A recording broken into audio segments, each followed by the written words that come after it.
আশা করছি আজকের এপিসোড আপনাদের অনেক ভালো লাগবে।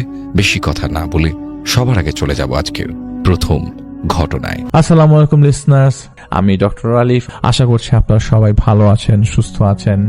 তো আজ আমি যে ঘটনাটা শেয়ার করব সেই ঘটনাটা আমাকে একজন পাঠিয়েছেন, তার নাম আশরাফুল ইসলাম, সেটা ছদ্মনাম, এবং তিনি বেসরকারি একটা কোম্পানিতে চাকরি করে। এবং তিনি যে ঘটনাটা শেয়ার করেছে আমাদের কাছে সেটা 2009 সালের। তো চাকরিটা পাওয়ার পর এক প্রকার হুট করেই তার বিয়ে হয়ে যায়।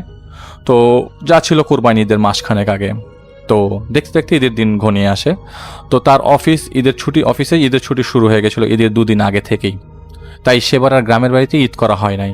তো তারা ভাবলো যে এবার ঈদটা না হয় ঢাকাতেই করবে। তো ঈদের দিন বিকেলে নতুন বউকে নিয়ে ঘুরতে বেরিয়েছিল।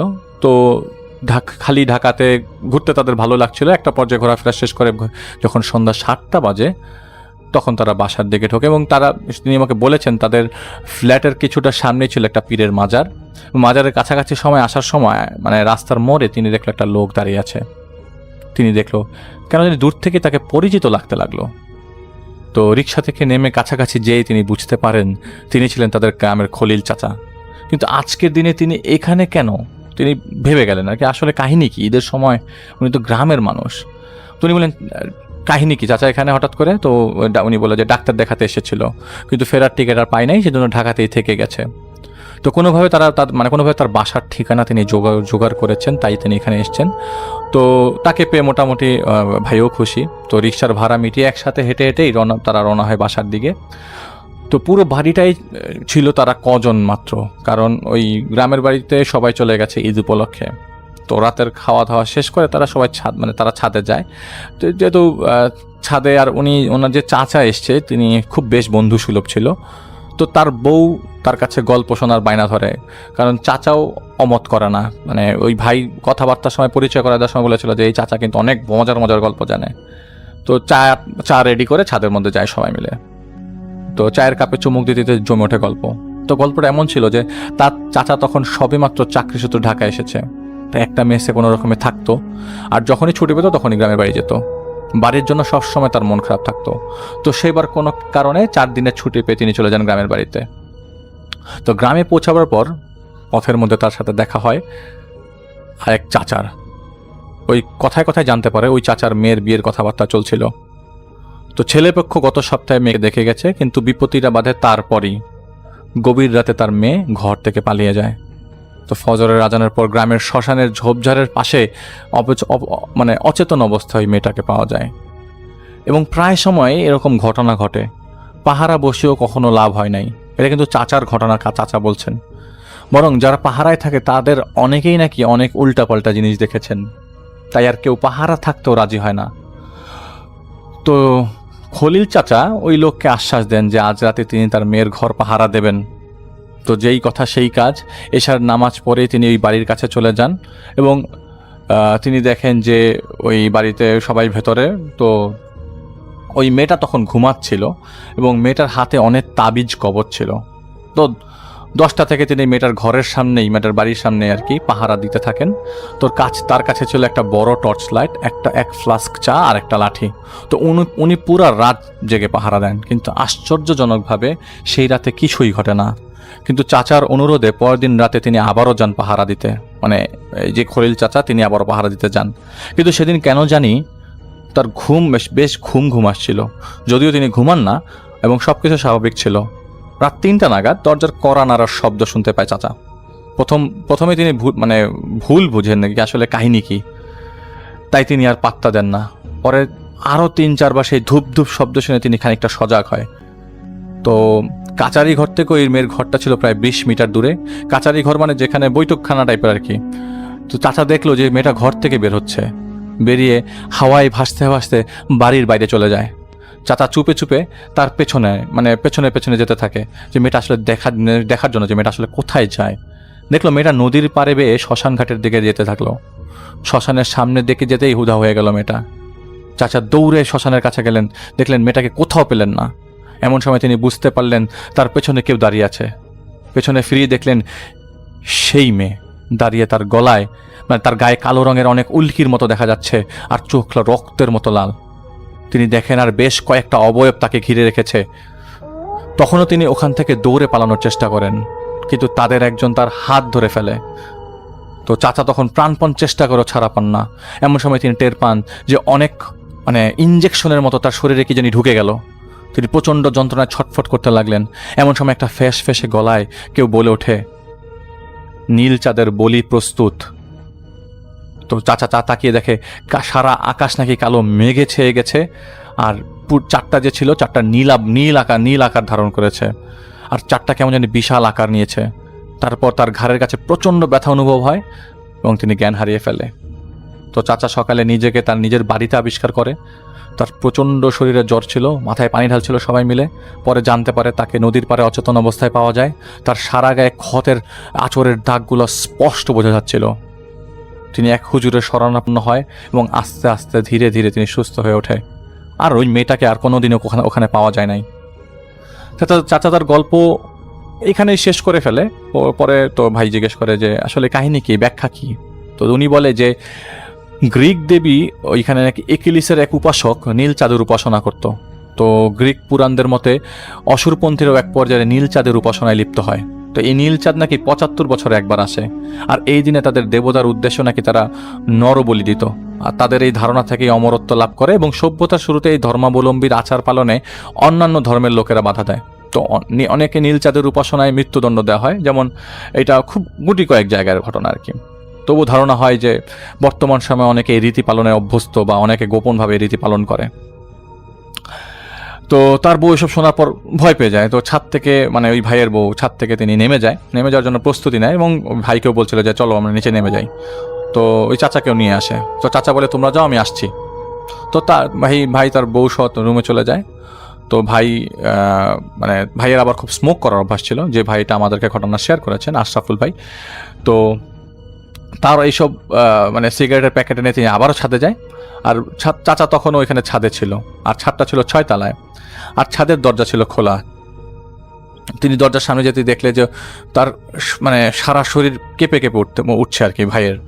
তিনি দেখেন যে চাচা 2 ফুট শূন্যে উপরে উঠে গেছে। তার চোখ দুটো জল করছিল, আর সারা শরীরে অসংখ্য উল্কির মতো দাগ।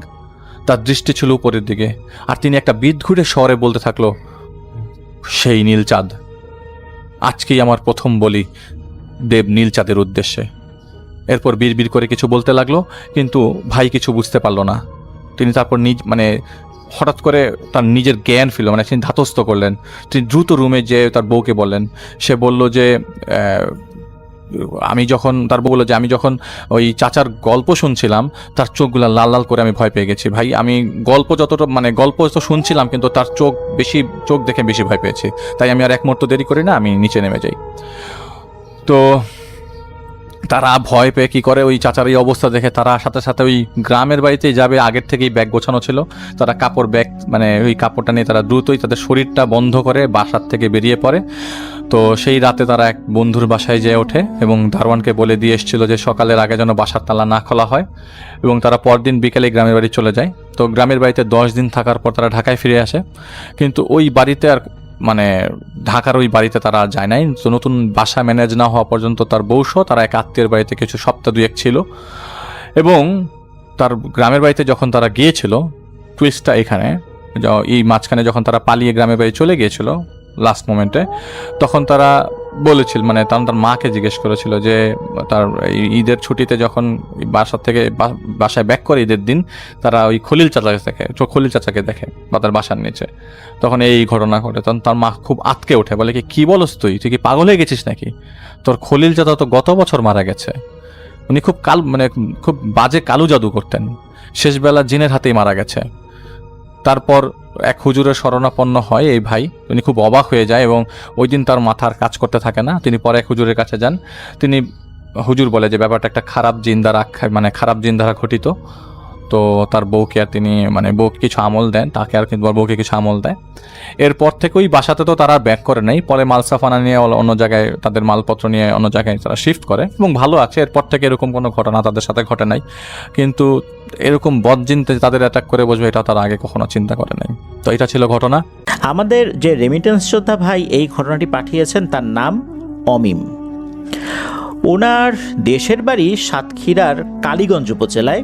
উনি বর্তমানে সৌদি আরবের একটি কাবাব হাউস নামে রেস্টুরেন্টে চাকরি করছেন।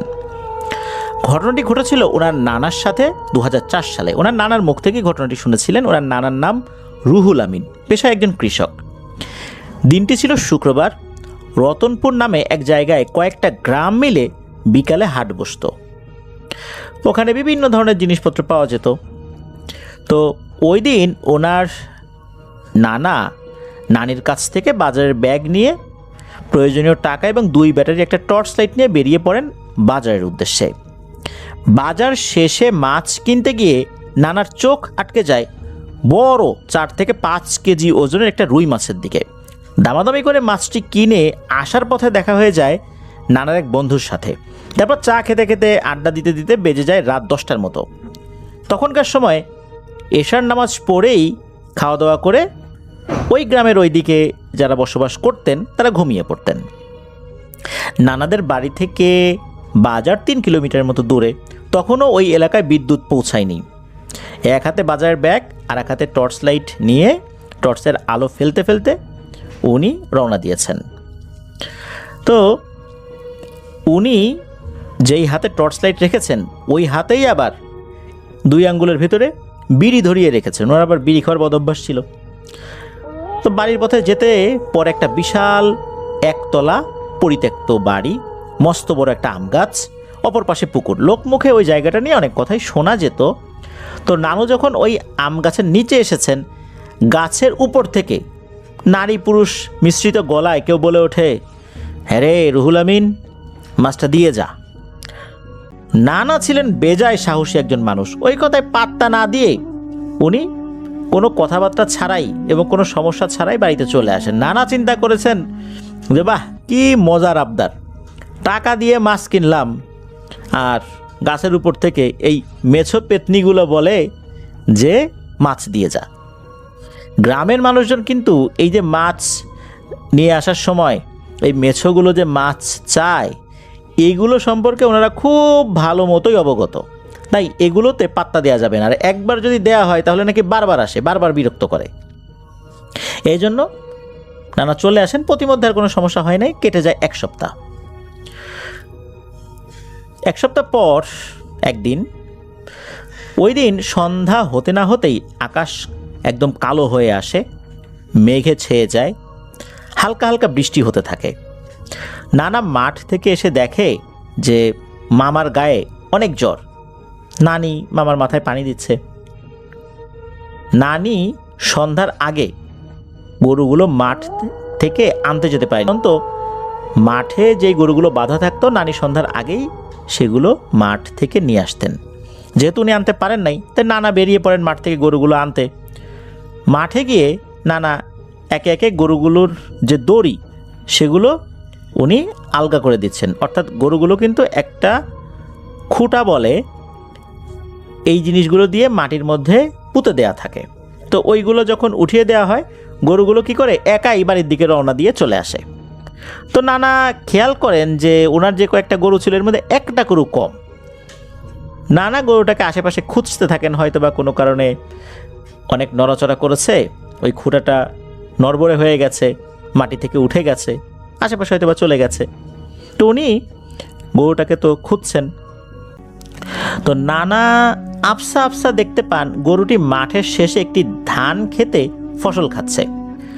নানা চিন্তা করে, আরে কার খেতে ঢুকে গেল, আরেকজনের খেতে ঢুকে ফসল খাচ্ছে, বিষয়টা তো ভালো না। নানা তাড়াতাড়ি করে গরুর কাছে যাওয়ার চেষ্টা করছেন।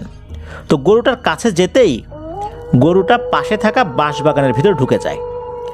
তো নানাও গরুর পেছনে খুঁজতে খুঁজতে ওই বাঁশবাগানের মাঝ বরাবর চলে গিয়েছেন, কিন্তু গরুটাকে কোথাও দেখতে পাচ্ছেন না।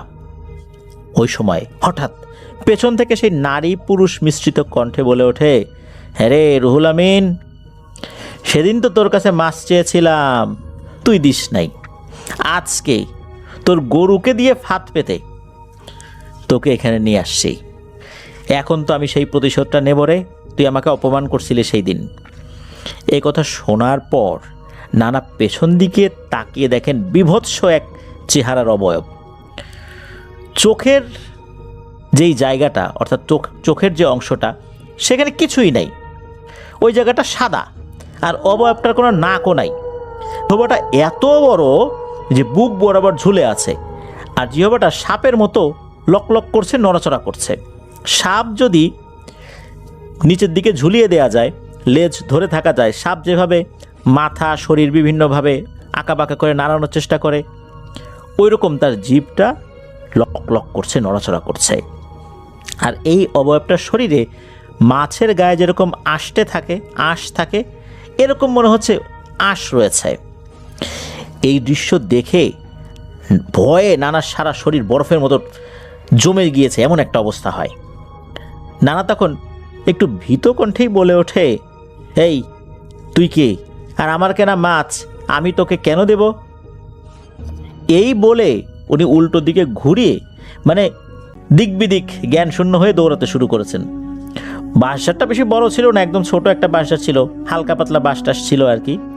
তো পেছন থেকে বিকট হাসির আওয়াজ শোনা যাচ্ছে।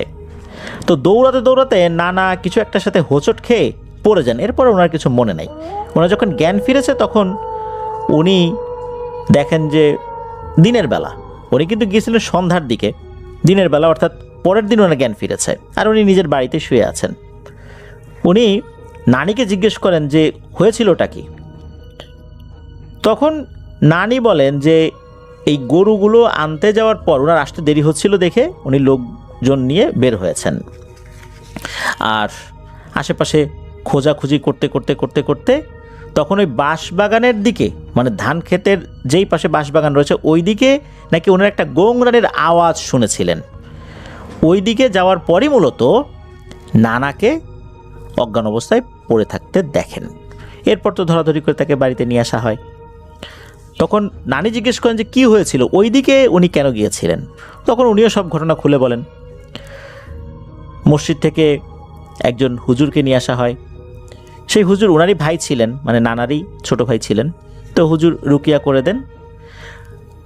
এরপর নানার ভেতরে ওই জিনটাকে হাজির করার চেষ্টা চলতে থাকে।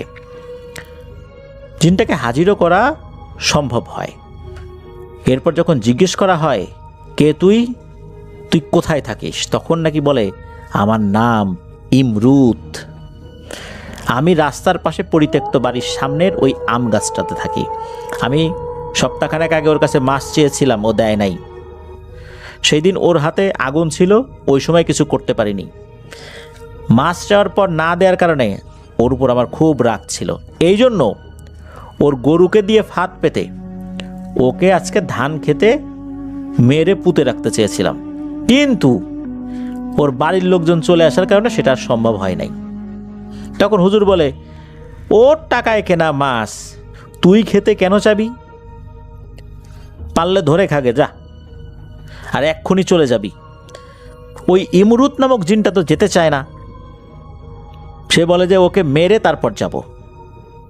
যখন ওই হুজুর দেখলেন যে এই জিনটাকে কোনোভাবে মানানো যাচ্ছে না, এমনকি তাকে বেশ কিছু বিষয় দেওয়ার প্রস্তাব করা হয় যে সে কি চায়, সে চাইলে দেবে, কিছু কিছু বিষয় বলেও তারপরেও সে রাজি হয় না। একটা পর্যায়ে হুজুর ওটাকে বোতল বন্দি করে নিয়ে যান।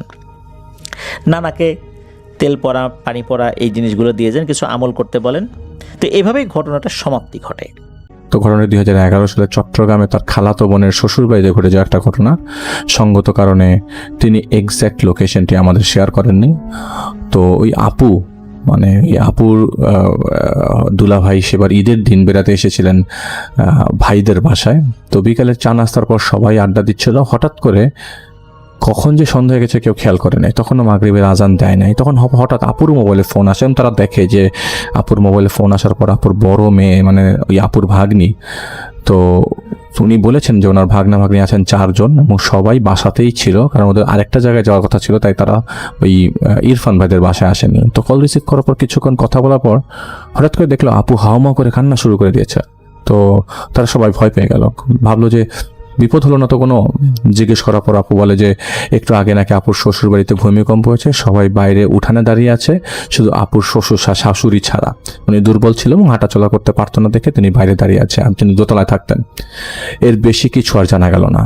তো ইরফান ভাই ভাবলো আড্ডায় হয়তো খেয়াল হয়নি যে ভূমিকম্প হয়েছে, কিন্তু আপু বললো নাকি শুধু ভূমিকম্প না, আরও কিছু নাকি হয়েছে। তো তার মেয়ে বুঝিয়ে নাকি বলতে পারেনি, শুধু নাকি কাঁদছিল। তো আপু আর দুলাভাই দেরি না করে সেখান থেকে বেরিয়ে যায়। তো সাথে সাথে ওই ইরফান ভাইয়ের আব্বুও যায়। তো আপুর শ্বশুর বাড়ি ছিল ওই ইরফান ভাইদের বাড়ি থেকে মিনিট 15 রাস্তা। তো খুব জলদি তারা পৌঁছে যায়।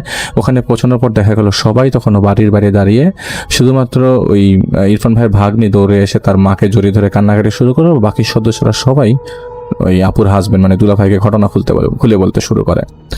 তখন নাকি প্রায় সন্ধ্যা হয়ে গেছে। তো হঠাৎ পুরো বাড়ি প্রচণ্ড জোরে থরথর করে কেঁপে ওঠে। 5:30টার সময় এটা। তো ভূমিকম্প ভেবে সবাই বাড়ি থেকে বেরিয়ে আসে। কিছুক্ষণ পর ভূমিকম্প থেমে যাওয়ার পরে সবাই বাড়িতে প্রবেশ করে। কিন্তু ঠিক মিনিট 10 পর হঠাৎ রান্নাঘরে সব হাঁড়ি পাতিল ধুমধাম করে পড়তে শুরু করে। চেয়ার টেবিল সব জোরে জোরে কাঁপতে থাকে। পুনরায় ভূমিকম্প মনে করে সবাই আবার বাড়ি থেকে বেরিয়ে যায়। এবার বাড়ির বাইরে আশেপাশের কিছু মানুষ বলে, আপনারা সবাই বাইরে কেন, কি হয়েছে? তো তারা বলে ভূমিকম্পের কথা। তো মানুষগুলো বলে, কোথায় ভূমিকম্প? কোনো ভূমিকম্প হয় নাই তো, আমরা তো কোনো কিছু ফিল করি নাই।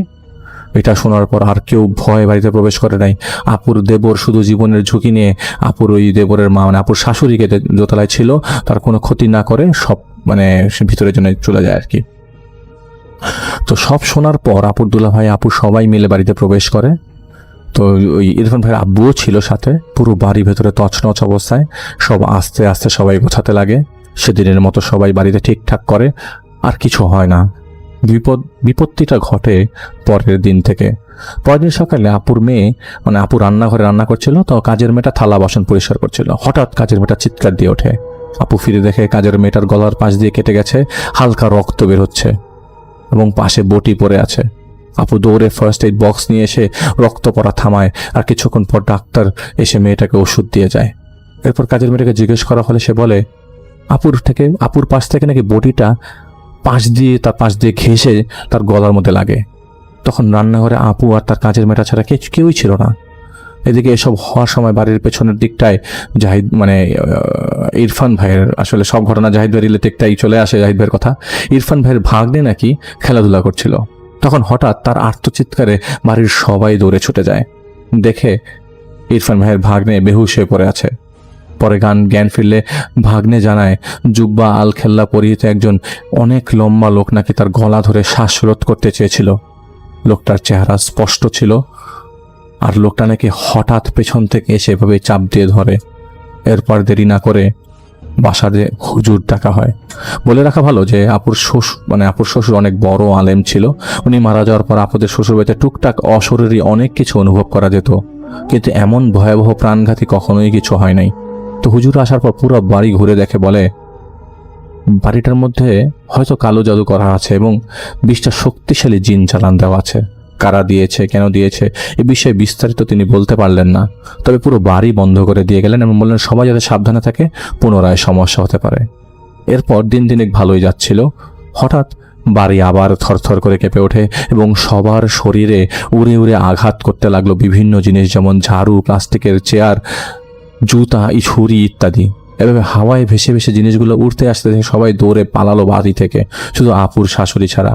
উনি নিয়মিত নামাজ, কোরআন তিলাওয়াত করে আর জিকির করতে লাগলেন। উনিও প্রচুর আঘাত পাচ্ছিলেন, কিন্তু উনি এক মনে জিকির করে যাচ্ছিলেন। কোনো সুরাহা না পেয়ে ইরফান ভাইয়ের দুলাভাই দিশেহারা হয়ে যায়। পাশের বাড়ির একজন পরামর্শ দিল যে খাগড়াছড়ির মগ সম্প্রদায়ের একজন তান্ত্রিক নাকি তার চেনা জানা আছে। যেহেতু কালো জাদুঘটিত সমস্যা, তাই উনি নাকি একটু চেষ্টা করে দেখতে পারেন।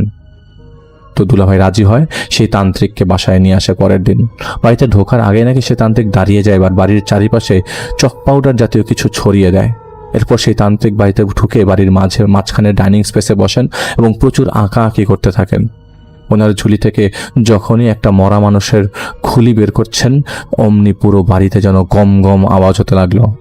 মানে অনেকগুলো মানুষ যদি একত্রে জড়ো হয়ে জোরে জোরে নিঃশ্বাস ফেলতে থাকে সেরকম। তান্ত্রিক বলল, আপনারা সবাই বাড়ির দরজা জানালা বন্ধ করে দিন, সব বন্ধ করে দিন। এবং সব বন্ধ করা হলো তার কথা মতে। এ বাড়িতে 26টা বদজিন আছে, যেগুলো প্রচুর শক্তিশালী আর আকারেও বড়। এরপর তান্ত্রিক একটা বড় সাইজের থালার মতো জিনিস বের করে সবাইকে তাকাতে বলেন সেটাতে। ওখানে দেখা গেল বিশাল বিশাল আগুনের গোলার মতো বস্তু পুরো বাড়িতে ঘোরাঘুরি করছে। আর বাড়ির বাইরের গেটের দুই পাশে অন্তত 40 থেকে 50 ফুট উচ্চতার 2টা কালো অবয়ব দাঁড়ানো আছে। সবচেয়ে আশ্চর্যের বিষয় হলো প্রজেক্টরে ফিল্ম দেখার মতোই সবাই ওই পাত্রটার মধ্যে সবাই দেখছিল জিনিসগুলা।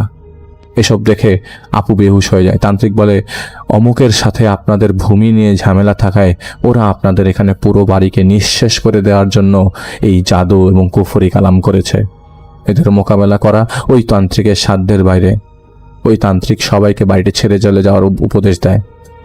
তো তার দুলাভাই ভেঙে পড়ে। এরপর ওই ইরফান ভাইয়ের এক আঙ্কেল একজন প্রখ্যাত আলেমের খোঁজ দেন এবং তারা দুলাভাই এবং ওই ইরফান ভাইয়ের আব্বুকে নিয়ে সেখানে যান এবং ওই আলেমকে নিয়ে আসার জন্য অনেক অনুরোধের পর ওই আলেম আসে এবং বাড়িতে প্রবেশ করেই জোরে জোরে দোয়া দুরুদ পড়তে থাকেন।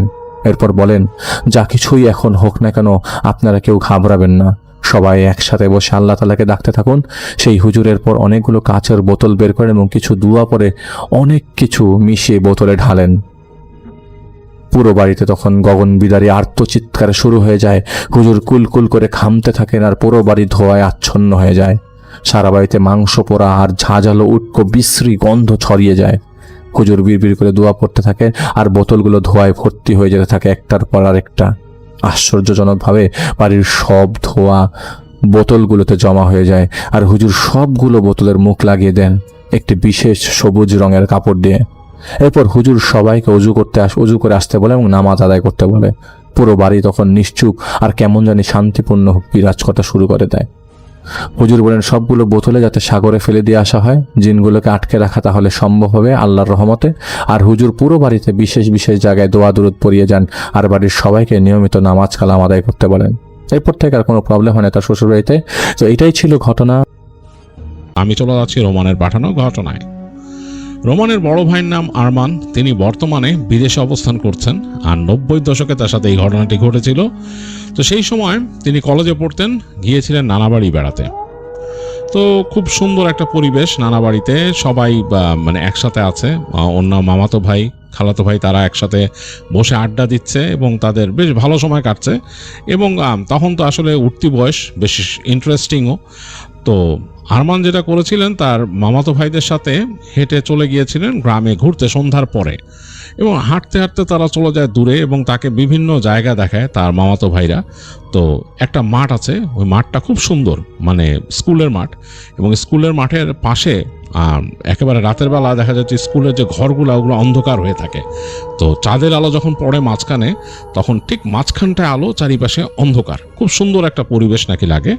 তো আরমান সেখানে বসে মামাতো ভাইদের সাথে আড্ডা দিচ্ছিলেন এবং মামাতো ভাইরা তাদেরকে বলছিলেন যে দেখ কি সুন্দর। তো তার এক মামাতো ভাই স্কুল ঘরের দিকে দেখাচ্ছিলেন, কারণ স্কুল ঘরের চালের যে টিনটা ওটা নতুন লাগছে। তো ওইটা একেবারে ইস্পাতের মতো রং আর চাঁদের আলো পড়ে ওইটা চমকাচ্ছে, আর চালের নিচের অংশটা অন্ধকার, কিছুই দেখা যাচ্ছে না। তো মনে হচ্ছে একদম চকচক ইস্পাতের নিচে অন্ধকার একটা জায়গা, খুব সুন্দর। এবং ওই মানে চারপাশে এরকম ঘিরে আছে তো ঘরগুলা, জাস্ট মাঝখানে পড়ছে আলোটা আর ওই চালটা চকচক করতেছে। তো খুব সুন্দর, আসলে সুন্দর। তো আরমান মানে একদম তাকায় থাকলো মুগ্ধ হয়ে। তো এর মধ্যে খুব সুন্দর একটা ফুলের সুবাস আসতেছে। তো আরমান বললো যে খুব সুন্দর একটা ফুলের ঘ্রাণ আসতেছে, এটা কোন গাছ?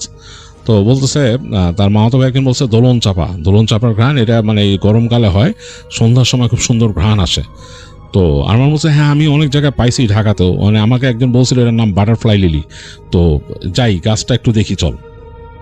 তো তার মামাতো ভাই বললো যে আচ্ছা চল। তার 2 মামাতো ভাই ছিল, একজন বললো যে আমি বাসার দিকে যাই, তোর ওই গাছ দেখায় নিয়ে আয়। তবে রাতের বেলা গাছের নিচে যাওয়া মানে ঠিক না, স্কুলের গাছের নামে তো জানোসি। মানে একজন বলতেছে আর এক মামাতো ভাইরে, তো সে বলতে যে আরে বেটা এগুলো ভুয়া কি আর।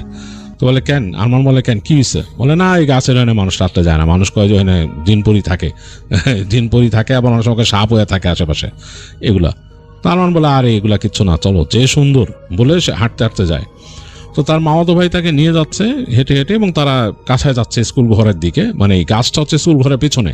আর ঘ্রাণটা মনে হচ্ছে আরো মানে ডিপ হচ্ছে, খুব সুন্দরভাবে ব্লেন্ড হয়ে ছড়ায় যেয়ে আসতেছে এবং ডিপভাবে লাগতেছে নাকে।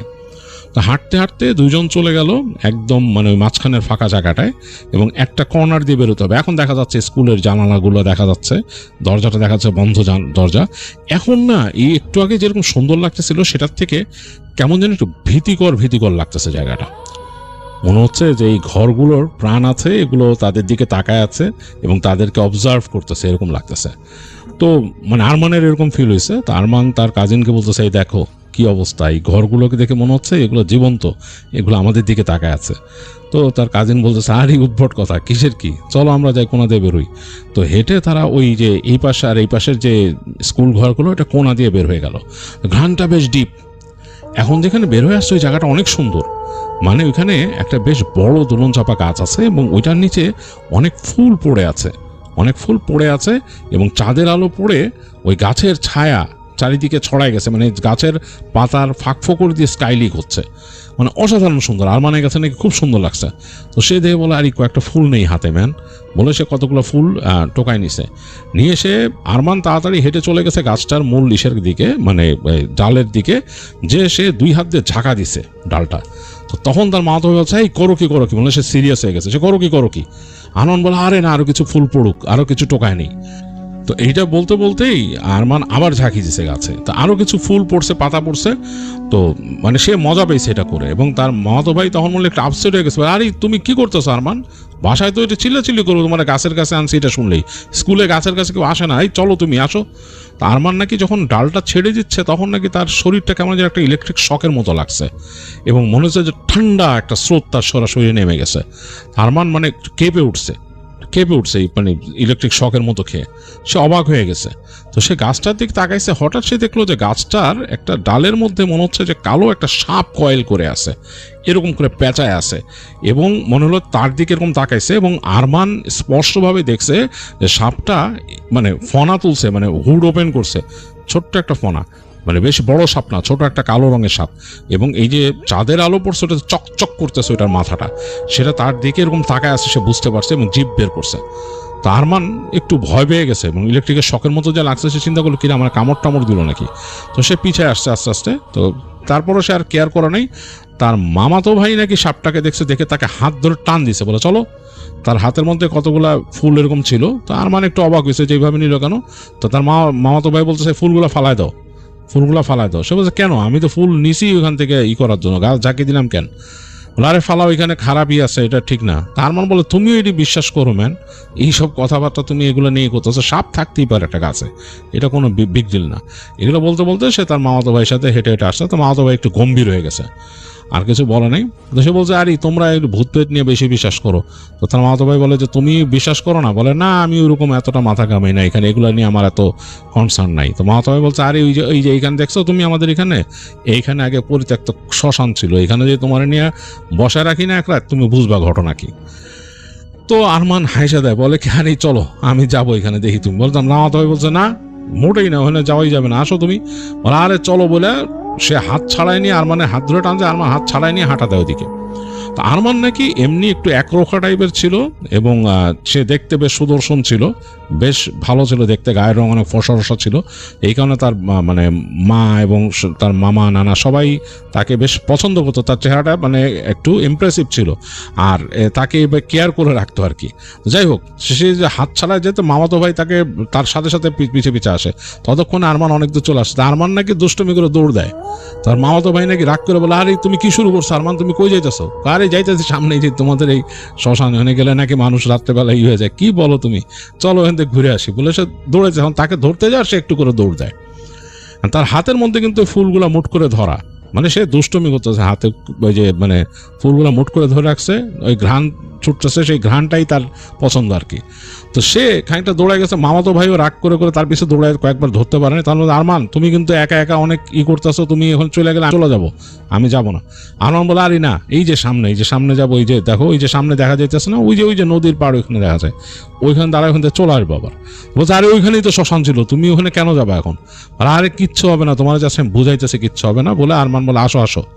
তো মামাতো ভাই নাকি নিতান্ত অনিচ্ছায়, মানে সে যাইতে চায় নাই, সে তো ওই গ্রামেরই ছেলে, ওইসব জায়গার বদনাম আছে, তো সে যাইতে চায় নাই। তারপরও আরমানের এই সে গেছে আরমানের সাথে সাথে, যে সে বারবার বলতেছে, আরমান তার কাছে আসে না, যে তাকে হাত ধরে যেটা আবার টান দেয়, সে দুষ্টুমি করতেছে, বন্ধুদের সাথে যেরকম করতো জাস্ট লাইক দ্যাট মামাতো ভাইয়ের সাথে এরকম করতেছে। সে মামাতো ভাইকে বলতেছে আরে আসো। তো মামাতো বলছে তুমি কাছে আসো, আরে না অসুবিধা নেই, আসো না বলে সে হাঁটতে হাঁটতে ওদিকে চলে গেছে একদম নদীর কাছে। তো মামাতো ভাই আবার একটা ডিস্টেন্স রেখে দাঁড়াইছে, সে বলে আমি আর যাবো না আরমান, তুমি যাবা, আমি কিন্তু তোমার জন্য আছি, কেন বাসা অনেক চিল্লাচিল্লি করবে এই জন্য, তোর তুমি কি শুরু করলা বলে মামাতো ভাই খুব বিরক্তি দেখাইছে। তখন আরমান বলে আচ্ছা চলো চলো, আসো চলো। সে ঘুরে আসতেছে, তো এই সময় নাকি ওইখানে একটা ইট বা কিছু ছিল, ওইটাতে মানে পা বেঁধে আরমান ধাপ করে পড়ে যায়, মানে একদম পরে উপর হয়ে পড়ে। উপর হয়ে যে পড়ছে, পুরা গায়ের মধ্যে ধুলো টুলো মানে শুকনা মাখায় গেছে, মাটি টাটি। তো সে উঠছে, ওঠার পর এরকম হাত এরকম ঝাড়া টাড়া দিয়ে উঠছে, এবং ওই যে ফুলগুলো পড়ে গেছে ওখান থেকে। তারপরও সে 2-3টা ফুল ওখান থেকে যে পড়ছে হাত থেকে ওটা টোকাই নিছে। মামাতো ভাই বলছে, দেখছো তুমি এই যে খামাখ একটা আষাঢ়ও খাইলে, এখানে জায়গা ভালো না ভাই, চলো তুমি। বলে চলো। তার মানে বলছে আচ্ছা আচ্ছা চলো চলো, পুরো ময়লা হয়ে গেছি, নোংরা হয়ে গেছি, চলো। বলতে বলতে হাঁটা দিছে। তো হেঁটে আসতেছে, আরমানের নাকে নাকি ওই ফুলের ঘ্রাণটা ব্যাপকভাবে লেগে আছে। তো সে বলতেছে আমরা এত দূর চলে আসছি, তার মামাতো ভাইরে বলতেছে, তার মামাতো ভাইয়ের নাম ছিল রবিন। বলছে রবিন এত দূর চলে আসছি, এখনো কিন্তু দেখো ওই ফুলের ঘ্রাণ আছে। তো রবিন বলতেছে কই, আমি তেমন একটা পাচ্ছি না, আমার কাছে হালকাই ঘ্রাণ আসতেছে, যে তোমার হাতের ফুল যেগুলো ছিল ওগুলোর থেকে, এমনি কোনো ঘ্রাণ নেই। বলে দুজনে হাঁটতে হাঁটতে চলে আসতেছে। তো দেখা যাচ্ছে যে রবিন একটু মানে মনক্ষুণ্ণ আরমানের প্রতি, আরমানের আচরণে। মানে সেরকম আশা করে নাই যে তাকে ফাঁকি দিয়ে এরকম দৌড়াবে, সামনে যাবে বা তার সাথে এরকম খেলবে আর কি, ডজ দেওয়ার খেলার মতো। তার মানে বলছে, আরে মিয়া তুমি কি আমার উপর রাগ করছো নাকি, তুমি তো সিরিয়াস মানুষ। এগুলো বলতে বলতে হেঁটে হেঁটে যাচ্ছে, আরে চিল আউট এরকম বলতে বলতে যাচ্ছে সামনে। তো হাঁটতে হাঁটতে তাদের বাড়িতে চলে আসছে তারা। তো তার যে নানা বাড়ি, এইটা হচ্ছে এরকম একটা জায়গা যে বাসায় রাস্তার থেকে নেমে ঢুকলো ডানে, এবং এই পাশে তার মামাদের বাসা, তার পাশে আরেক মামার বাসা, আর ওই দিক দিয়ে ঘুরে গেলে তাদের ওই মামাদের যে গরু টরু রাখে ওই জায়গাটা, এই পাশে সবজির মাচান টাচান আছে, আর বেশ বড় একটা উঠান, আর ওই পাশে রান্নাঘর, তারপর তাদের স্টোর রুম, তারপর আর ওই এক কোনায় হচ্ছে বাথরুম, আর এই পাশে একটা তাদের কলপাড় আছে, সেখানে ওই করতো, ওই যে টিউবওয়েল ছিল, টিউবওয়েল দিয়ে মানুষ ইউজ করে আর কি। আর এই বাসারই একদম কর্নারে হচ্ছে গিয়ে একটা ফাঁকা জায়গা ছোট, ওইটা নাকি অনেক পুরানো তাদের বাথরুম ছিল, মানে ওখানে গোসল টোসল করতে কাজ করতে, ওখানে কুয়া ছিল ইদারা, ওই ইদারা এখনো ইউজ হয়, এবং ইদারার ওই পাশে অনেক বাঁশঝাড়, মানে ইদারাটাকে ঘিরে রাখছে বাঁশঝাড় দিয়ে। আর এই বাঁশঝাড় এত বড়, প্রায় 2-3 বিঘা জায়গা জুড়ে নাকি বাঁশঝাড়, আর তারপরে হচ্ছে আম বাগান, মানে আমের বাগান ওই পাশে, বিশাল জায়গা। তো ওই জায়গাটাকে মোটামুটি বলা যায় যে একটা ফরেস্ট, ওই মানে সেই কুয়ার ওই পাশে যে জায়গাটা, ওখান থেকে শুরু হয়েছে বাঁশঝাড়, তারপর আম বাগান। তো আরমানরা বাড়িতে ঢুকেই যে প্রথম যে বাসাটা, এখানে হচ্ছে তার নানা নানিরা থাকে বড় মামার সাথে। তো ওই বাসায় ঢুকলো, ঢোকার পর আরমান ওখানে গেলেই থাকতো হচ্ছে বাইরের দিকে, বারান্দা ঘেঁষা রুম আছে মামাতো ভাইয়ের, ওখানে থাকতো। তো ওইখানে যে ঢুকলো, রুমে ঢুকে তার কাছে খুব নোংরা লাগতেছে নিজের কাছে, মানে ওই যে ধুলা ময়লাগুলা লাগছে গায়ে ওগুলা। তো হাত মুখ ধুবে দেখলো যে মামাতো ভাই চলে গেছে, ওই যে তাদের যে চাপকল ওইখানে যে সে ফ্রেশ হবে, হাত মুখ ধুবে, ওইদিকে চলে গেছে। তার মান কিছুক্ষণ বসে থাকলো, চিন্তা করলো না এইভাবে থাকা যায় না। সে ওই তোয়ালেটা নিল, আর সে জিন্সের শর্টস ছিল ওইটা পরে সে তোয়ালেটা নিয়ে সে বের হয়ে গেছে। গরম, তো গরমের সময় জাস্ট এই জিন্সের শর্ট পরা, খালি গায়ে, কাঁধে সে ওই তোয়ালে নিয়ে বেরিয়েছে, এবং সে ওই ফুলগুলো যে রাখছিল পাশে হাতে যে কটা নিয়ে আসছে ওগুলো হাতে করে নিয়ে সে বেরিয়েছে। বেরোয় যে সে ওই যে তাদের যে গোসলখানা, যেখানে চাপকল দিয়ে দেখতেছে যে চাপকল চেপে তার মামাতো ভাই হাত মুখ ধুইতেছে। তো সে মামাতো ভাইকে বললো যে কি কতক্ষণ থাকবে এখানে? তো মামাতো ভাই বলছে, আরে আমি শরীর ধুয়ে ফেলতেছি, বাইরে ছিলাম এতক্ষণ, বাইরে গেছি, কি অবস্থা, চ্যাটচ্যাটা হয়ে গেছে শরীর। বলতেছে মামাতো ভাই, তো বলছে আমি যাইতেছি ওখানে ইসের তোমার ইদারার ওখান থেকে দিয়ে হাত মুখ দিতেছি। মামাতো বলছে না না, ওখানে যাও না, এখানে দাঁড়াও, আমি বেরোইতেছি এখনই। তো এটা বলতে বলতেই ওদিকে হাঁটা দিছে আরমান। তো আরমান হাঁটা দেওয়ার কারণ, সে আরমানের কাছে কেন জানি কুয়াটা খুব বেশ পছন্দ হতো। সে দিনের বেলা অনেকবার গেছে ওখানে, হেঁটে গেলে ওখানে যে যারা ওই কাজ করতো বা পানি তুলতো তাদেরকে বলতো যে পানি দাও, হ্যাঁ পানি দাও, তারা বালতি থেকে পানি উঠাই দিলে সে ওখানে বসে হাত মুখ দিত, তার বেশ পছন্দ হতো। এবং সে ওইখানে দাঁড়ায় গোসলও করছে, সে দিনের বেলা গোসলও করছে ওইখানে। তো সুতরাং তার জায়গাটা বেশ পছন্দ, বেশ অন্যরকম লাগে। তো সে মামাতো ভাইয়ের কথা শুনে নাই, সে ওদের হাঁটা দিচ্ছে ওদিকে ইদারার দিকে। তো ইদারাটা একদম কর্নারে ঘরের, এদিক দিয়ে হাঁটতে হাঁটতে ওই সেই পাশের পুরো অংশটা পার হয়ে গাছ, ওই যে মাচান টাচান এগুলো পার হয়ে ওইদিকে চলে গেছে, বাঁ দিকে ঢুকলো। তো ওই জায়গাতে ওই যে বাঁশঝাড় ঘেরা ওই জায়গাটা, তো দেখতেছে ইদারা ওই জায়গাটা অন্ধকার। সে হাতে করে কিন্তু আরমান কোনো বাতি বা কিছুই আনে নাই, সে জাস্ট ওই যে তার টয়লেটে নিয়ে আসছে আর সাবানটা নিয়ে আসছে। তো এনে সে ইদারার কাছে দাঁড়া একটু অবাক হয়ে গেল। অবাক হয়ে যাওয়ার কারণ হচ্ছে সে দেখতেছে ইদারার উপরে মুখটা মনে হচ্ছে ডালপালা দিয়ে ঢেকে রাখছে কেউ, মানে এরকম ডালপালা দিয়ে আটকাই দিচ্ছে ওই জায়গাটা মুখটা। তো সে অবাক হলো, কি ডালপালা দিয়ে মুখ আটকানো মানে? সে কাছে গেল, যে ডালটা ধরলো, যে দেখতে বড়ই গাছের ডাল কাটা আছে, বড়ই গাছের ডাল পাতা টাতা শুদ্ধা কেউ দিয়ে রাখছে ওইটার উপরে মুখের কাছে। তো তো সে চিন্তা করলো যে এটা কেন দিয়ে রাখছে আজ এরা কোনো কারণে, হয়তো ওই যে কোনো কুকুর বিড়াল কিছু এসে যেন আমার এখানে না আসে, বা কোনো পাখি টাকি এসে নিচে না পড়ে বা নিচে না যায়, কোনো কিছুর জন্য হয়তো দিছে। এগুলো চিন্তা করতে করতে সে ওই ডালগুলো টেনে নামাইতেছে, বড় বড় ডাল কতগুলা কাটা পাতা সহ সে নামাই ফেললো, পুরা পাশে রাখলো, রেখে সে ওখানে ওই ইটা নিছে, ওই যে বালতি রাখা আছে দড়ি দিয়ে পেঁচানো, মোটা দড়ি দিয়ে, সে বালতিটা নিল, নিয়ে একদম বালতিটা ওই দড়ি সুদ্ধা নিচে ফেলে দিল, শ্বাস করে ওইখানে কাঠ আছে ঘুরে ঘর করে যে নিচে বালতিটা ঝপাস করে পানিতে পড়ছে। সে পানিটা টেনে টেনে টেনে টেনে তুললো, তুলে দেখলো যে এক বালতি পানি উঠে আসছে। তো সে খুব খুশি, সে চিন্তা করছে সে গোসল করবে। তো সে একদম বালতির পানিটা মাথার মধ্যে ঢেলে দিল, পুরা নিজের মাথায় ঢাললো আস্তে আস্তে করে বালতিটা, বেশি বড় বালতি না, ছোট বালতি হাত দিয়ে। তো সারা শরীরে পানিতে ভিজে গেছে, আবার বালতি ফেলছে, এদিকে চাঁদের আলোতে ভালোই দেখা যাচ্ছে, এটা সে খুব এনজয় করতেছে। তার কাছে মনে হচ্ছে চাঁদের আলোতে সে গোসল করতেছে, মানে একদম চারিপাশে প্রকৃতি ঘেরা, বাঁশ ঝাড়ের মধ্যে বাতাস যাচ্ছে হালকা হালকা, হ্যাঁ মানে বেশ সুন্দর লাগতেছে, চাঁদের আলোতে দাঁড়ায় গোসল করতেছে। তো সে আবার বালতি ফেলে পানি তুললো, এবার পানি তুলে সে এবার চিন্তা করলো সাবান মাখবে, তো বালতির থেকে হালকা পানি দিয়ে সাবান মাখতেছে গায়ে। আর ইদারার পানি বেশ আরামদায়ক টেম্পারেচার, ঠান্ডা ঠান্ডা টাইপের, গরমের মধ্যে বেশ লাগতেছে। তো সে ওই এই বাকি বালতির পানি রেখে সে গায়ে সাবান মাখতেছে, একদম সারা শরীরে মাখছে, মুখে মাখছে এরকম। তো সাবান মেখে সে সাবানটা রাখতেছে আন্দাজে এই জায়গায় কেসিংটা আছে, ওই যে সাবানের কেসটা আছে ওখানে রাখতেছে। এই সময় সে হঠাৎ করে একটা ডাক শুনলো, মানে কেমন জানি মনে হচ্ছে যে হলো জায়গার থেকে ডাক আসতেছে, মানে তার নাম ধরে ডাকছে আরমান বলে। তো চিন্তা করলো নারী কণ্ঠে, খুব অবাক হলো সারি, নারী কণ্ঠে কে ডাকতেছে, হলো কেন, শব্দটা একো হইতেছে কেন। তো তখন সে বালতির পানি দিয়ে মুখ, মানে বালতি থেকে হাত দিয়ে পানি দিয়ে মুখটা ধুইছে, তার মানে চোখে মুখে সাবান ছিল যেটা ধুইছে, ধুয়ে সে তাকায় দেখার চেষ্টা করতেছে। চাঁদের আলো তো বোঝা যায় না, তো মানে গাছগাছালির মধ্যে চাঁদের আলো পড়ছে, ফাঁক ফোকর দিয়ে হালকা আলো আসতেছে, আর এই পাশ দিয়ে খোলা যে জায়গাতে তাদের উঠানে বেরো ওই দিক দিয়ে। তো সে কান পেতে আসছে, আবার সে ডাকটা শুনলো। এবার ডাকটা শুনে মনে হয়েছে যে মানে ঠিক তার পেছনে, সে অবাক হলো, পেছনে তো কুয়া। তো সে ঘুরে তাকাইছে, তাকায় কুয়ার কাছে গেছে, তার মনে হচ্ছে কুয়ার পেছন থেকে মনে হয় কেউ ডাকছে, সে মনে করছে। আর মেয়ে মানুষ কে আছে এখানে, আর এখানে তো আসলে সে কেউ চিনে না, তার এক মামাতো বোন আছে, সে তো তার সে এইভাবে করে ডাকবে না, দুষ্টমি করবে, করলে অন্যরকম করবে, এরকম করবে না। তো সে একদম কুয়ার কাছে যে চিন্তা করতেছে কে। এই সময় আবার ডাক আসলো তার নাম ধরে। এইবার মনে হলো যে একদম কুয়ার ভেতর থেকে মানে কেউ ডাকতেছে, শব্দটা এরকম, মানে কুয়ার ভেতর থেকে আরমান আরমান করে। তো তার ভয় লাগছে, আরমানের ভয় লাগছে, বেশ ভয় লাগছে। সে চিন্তা করলো কুয়ার ভেতর থেকে ডাকবে, আর কুয়ার ভেতরে কে আছে। তো সে সাথে সাথে তাড়াতাড়ি ফিরে যেয়ে বালতির বাকি পানিটা মাথায় ঢেলে দিচ্ছে, যাতে সাবানটা ধুয়ে যায় শরীর থেকে। তো ঢালছে যে সাবান ধুয়ে মানে খুব একটা যায় নাই, মানে মোটামুটি আরও পানি ঢালা দরকার। তো সে কনফিউজড আছে কি করবে। সে বালতিটা নিয়ে আবার কুয়ার কাছে যে কুয়ার মধ্যে ফেলবে কিনা চিন্তা করতেছে। এই সময় মনে হলো একটা বাতাস উঠলো কুয়ার ভেতর থেকে, মনে হলো যে কুয়ার ভেতর থেকে একটা দমকা বাতাস উঠলো। আরমান 2 পা পিছায় গেছে, 1 সেকেন্ডে দেখে কুয়ার পাশে একটা মেয়ে মানুষ বসা, ওই যে খুঁটি ছিল, খুঁটি ওই যে যেখানে ওই লাঠি দিয়ে বেঁধে রাখছে, তো 2 খুঁটির মাঝখানে এখানে দড়ি দিয়ে বাঁধা থাকে আর কি বালতিটা, ওই দড়িগুলো পেঁচান থাকে। ওই খুঁটির পাশে একটা মেয়ে এরকম খুঁটি ধরে বসে আছে, চুল ছাড়া সামনে দিয়ে এইভাবে বসে আছে, এবং চাঁদের আলো পড়ছে তার পিঠের উপরে।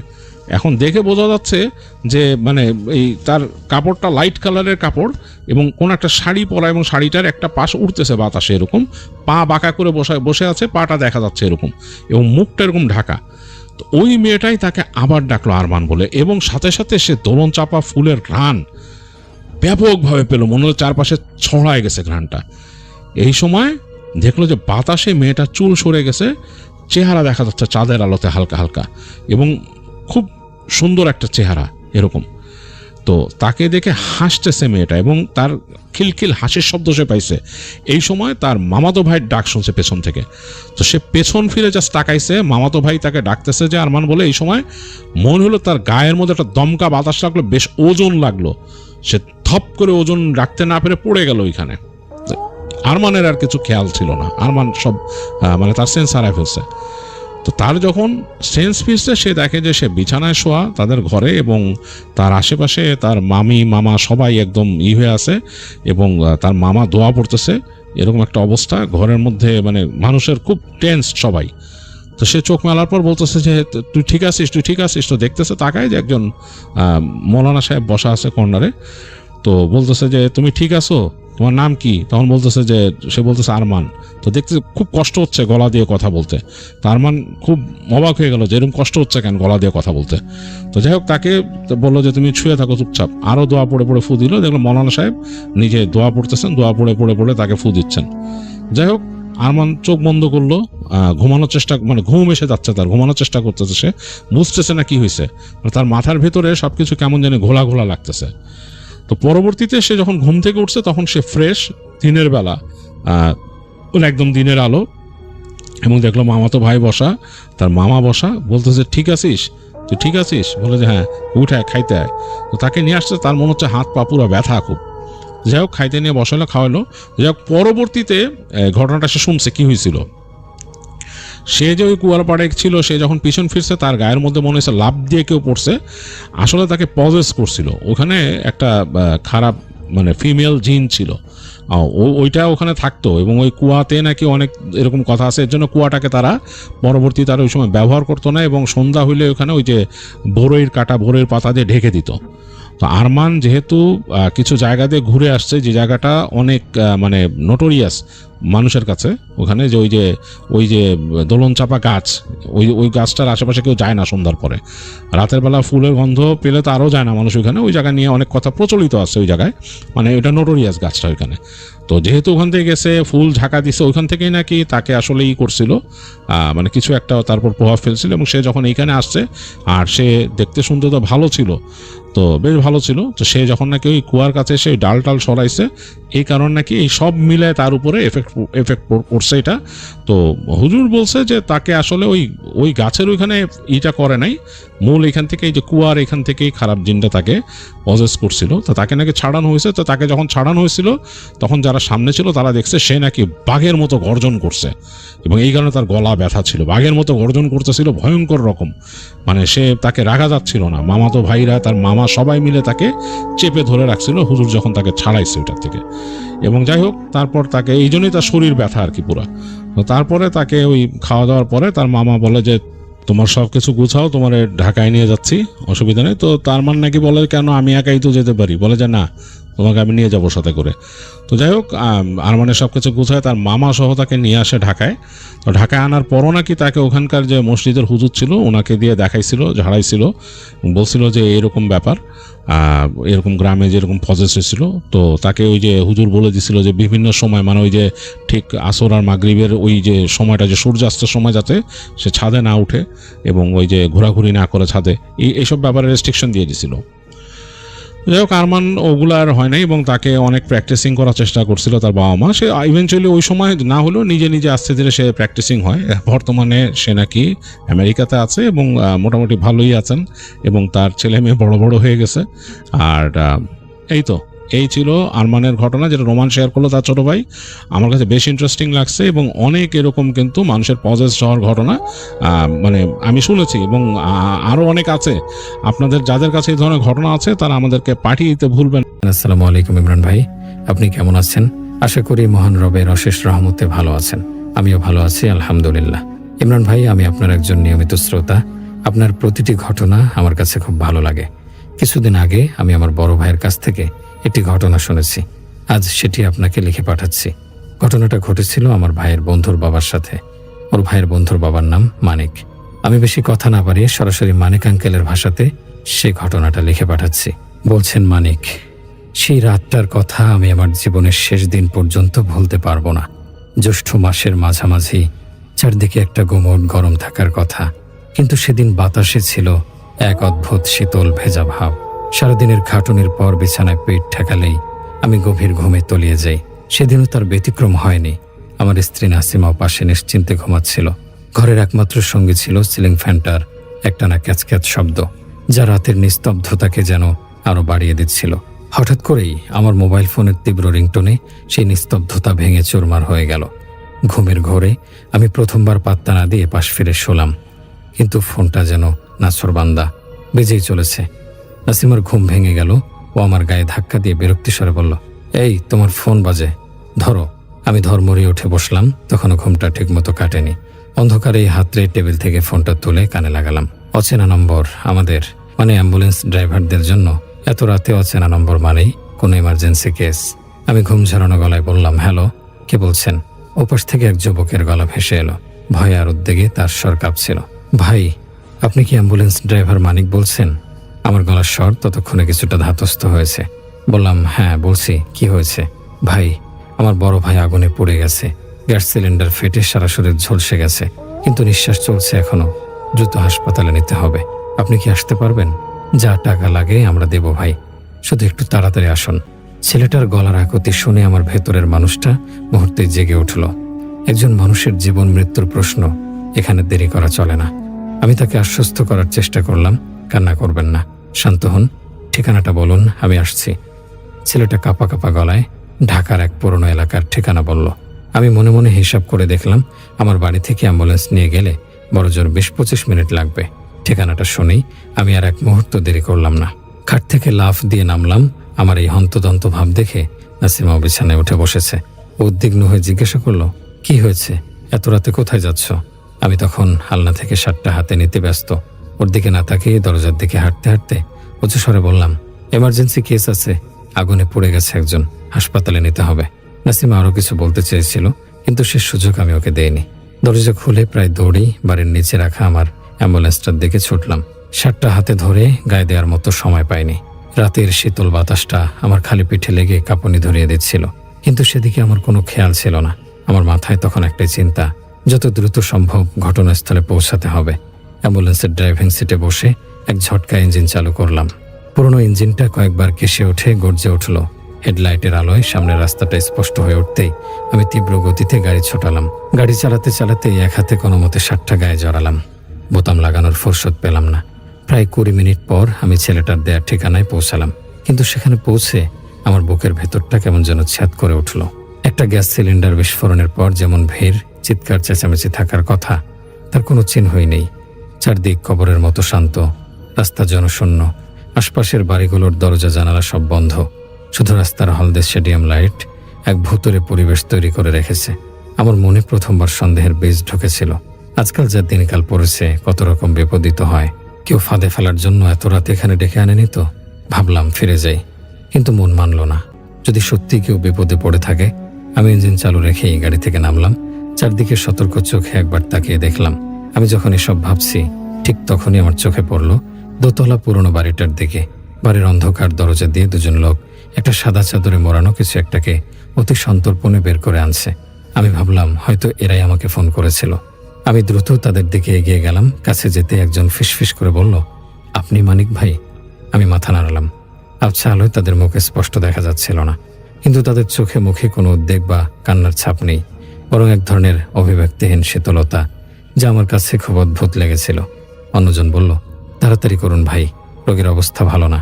আমি আর কোনো প্রশ্ন করলাম না। তাদের সাথে ধরাধরি করে চাদরে মোড়ানো লোকটিকে অ্যাম্বুলেন্সের পেছনের স্ট্রেচারে শুয়ে দিলাম। চাদরের কারণে লোকটার কিছুই দেখা যাচ্ছিল না, তবে পোড়া মাংসের একটা হালকা গন্ধ যেন আমার নাকে এসে লাগলো। আমি জিজ্ঞেস করলাম, রোগীর জ্ঞান আছে? সারা শরীর ঝলসে গেছে, জ্ঞান নেই, কিন্তু নিঃশ্বাস চলছে। প্রথমজন সংক্ষিপ্ত উত্তর দিল। লোক দুটো অ্যাম্বুলেন্সের পেছনে নির্ধারিত আসনে বসে পড়ল। তাদের এই শান্ত নির্বিকার ভঙ্গি আমার কাছে মোটেও স্বাভাবিক মনে হচ্ছিল না। আমি আর কিছু না ভেবে ড্রাইভিং সিটে এসে বসলাম। জিজ্ঞেস করলাম, কোন হাসপাতালে নিয়ে যাব? কাছের যে কোনো বড় সরকারি হাসপাতালে চলুন। পেছন থেকে শীতল উত্তর এলো। আমি আর কথা না বাড়িয়ে আল্লাহর নাম নিয়ে স্টিয়ারিংয়ে হাত রাখলাম। নিকটস্থ হাসপাতাল এখান থেকে প্রায় 1 ঘন্টার পথ। আমি শুধু চাইছিলাম যত তাড়াতাড়ি সম্ভব এই দায়িত্ব শেষ করে বাড়ি ফিরতে। তখন কে জানতো এই রাতটা আমার জীবনের সবচেয়ে ভয়ঙ্কর রাত হতে চলেছে, আর এই যাত্রা আমাকে কোথায় নিয়ে যাবে তার কোনো ধারণাই আমার ছিল না। গাড়ির চাকা মসৃণ গতিতে রাতের ফাঁকা রাজপথ ধরে এগিয়ে চলছিল। আমি শহরের হলদে আলো পেছনে ফেলে গাড়ির গতি আরো বাড়িয়ে দিলাম। মনের মধ্যে তখন একটাই লক্ষ্য, হাসপাতাল। কিন্তু আমি তখনও কল্পনা করতে পারিনি যে আমার সাথে এমন সব ভয়ঙ্কর ঘটনা ঘটতে চলেছে যা আমার কল্পনারও অতীত। যাত্রা শুরুর মিনিট 15-20 পর আমি প্রথম অস্বাভাবিক ব্যাপারটা খেয়াল করলাম। হঠাৎ করেই আমার মনে হতে লাগলো অ্যাম্বুলেন্সটা যেন অস্বাভাবিক রকমের ভারী হয়ে গেছে। ইঞ্জিনটা যেন আর আগের মতো টানতে পারছে না, প্রচণ্ড চাপ পড়ছে। প্রথমে ভাবলাম হয়তো রাস্তাটা চড়াই, তাই এমন লাগছে, কিন্তু আমি ভালো করে জানতাম এই রাস্তা একদম সমতল। তাহলে গাড়িটা এত ভারী লাগছে কেন? আমার এমন মনে হচ্ছিল যেন পেছনে 3 জন নয়, বরং 20-25 জন মানুষ বসে আছে, অথবা তার চেয়েও ভারী কিছু। স্টিয়ারিংটাও যেন আগের চেয়ে অনেক বেশি শক্ত হয়ে গেছে। আমি অবাক হয়ে অ্যাক্সেলারেটরে আরো জোরে চাপ দিলাম, কিন্তু গাড়ির গতি বাড়ার বদলে ইঞ্জিনের গোঙানির শব্দটা আরো বেড়ে গেল। এর সাথে যোগ হলো আরো একটা অদ্ভুত বিষয়, পেছনের লোক দুটো একদম চুপ। একটা মানুষ আগুনে ঝলসে জীবন মৃত্যুর মাঝে ঝলছে, আর তার আপনজনেরা এমন পাথরের মতো চুপ করে বসে থাকবে। এটা কি সম্ভব? কোনো কান্নাকাটি নেই, কোনো বিলাপ নেই, এমনকি নিজেদের মধ্যেও কোনো ফিসফিসানির শব্দও নেই। এই অস্বাভাবিক নীরবতা আমার শির দ্বারা দিয়ে একটা শীতল স্রোত বইয়ে দিল।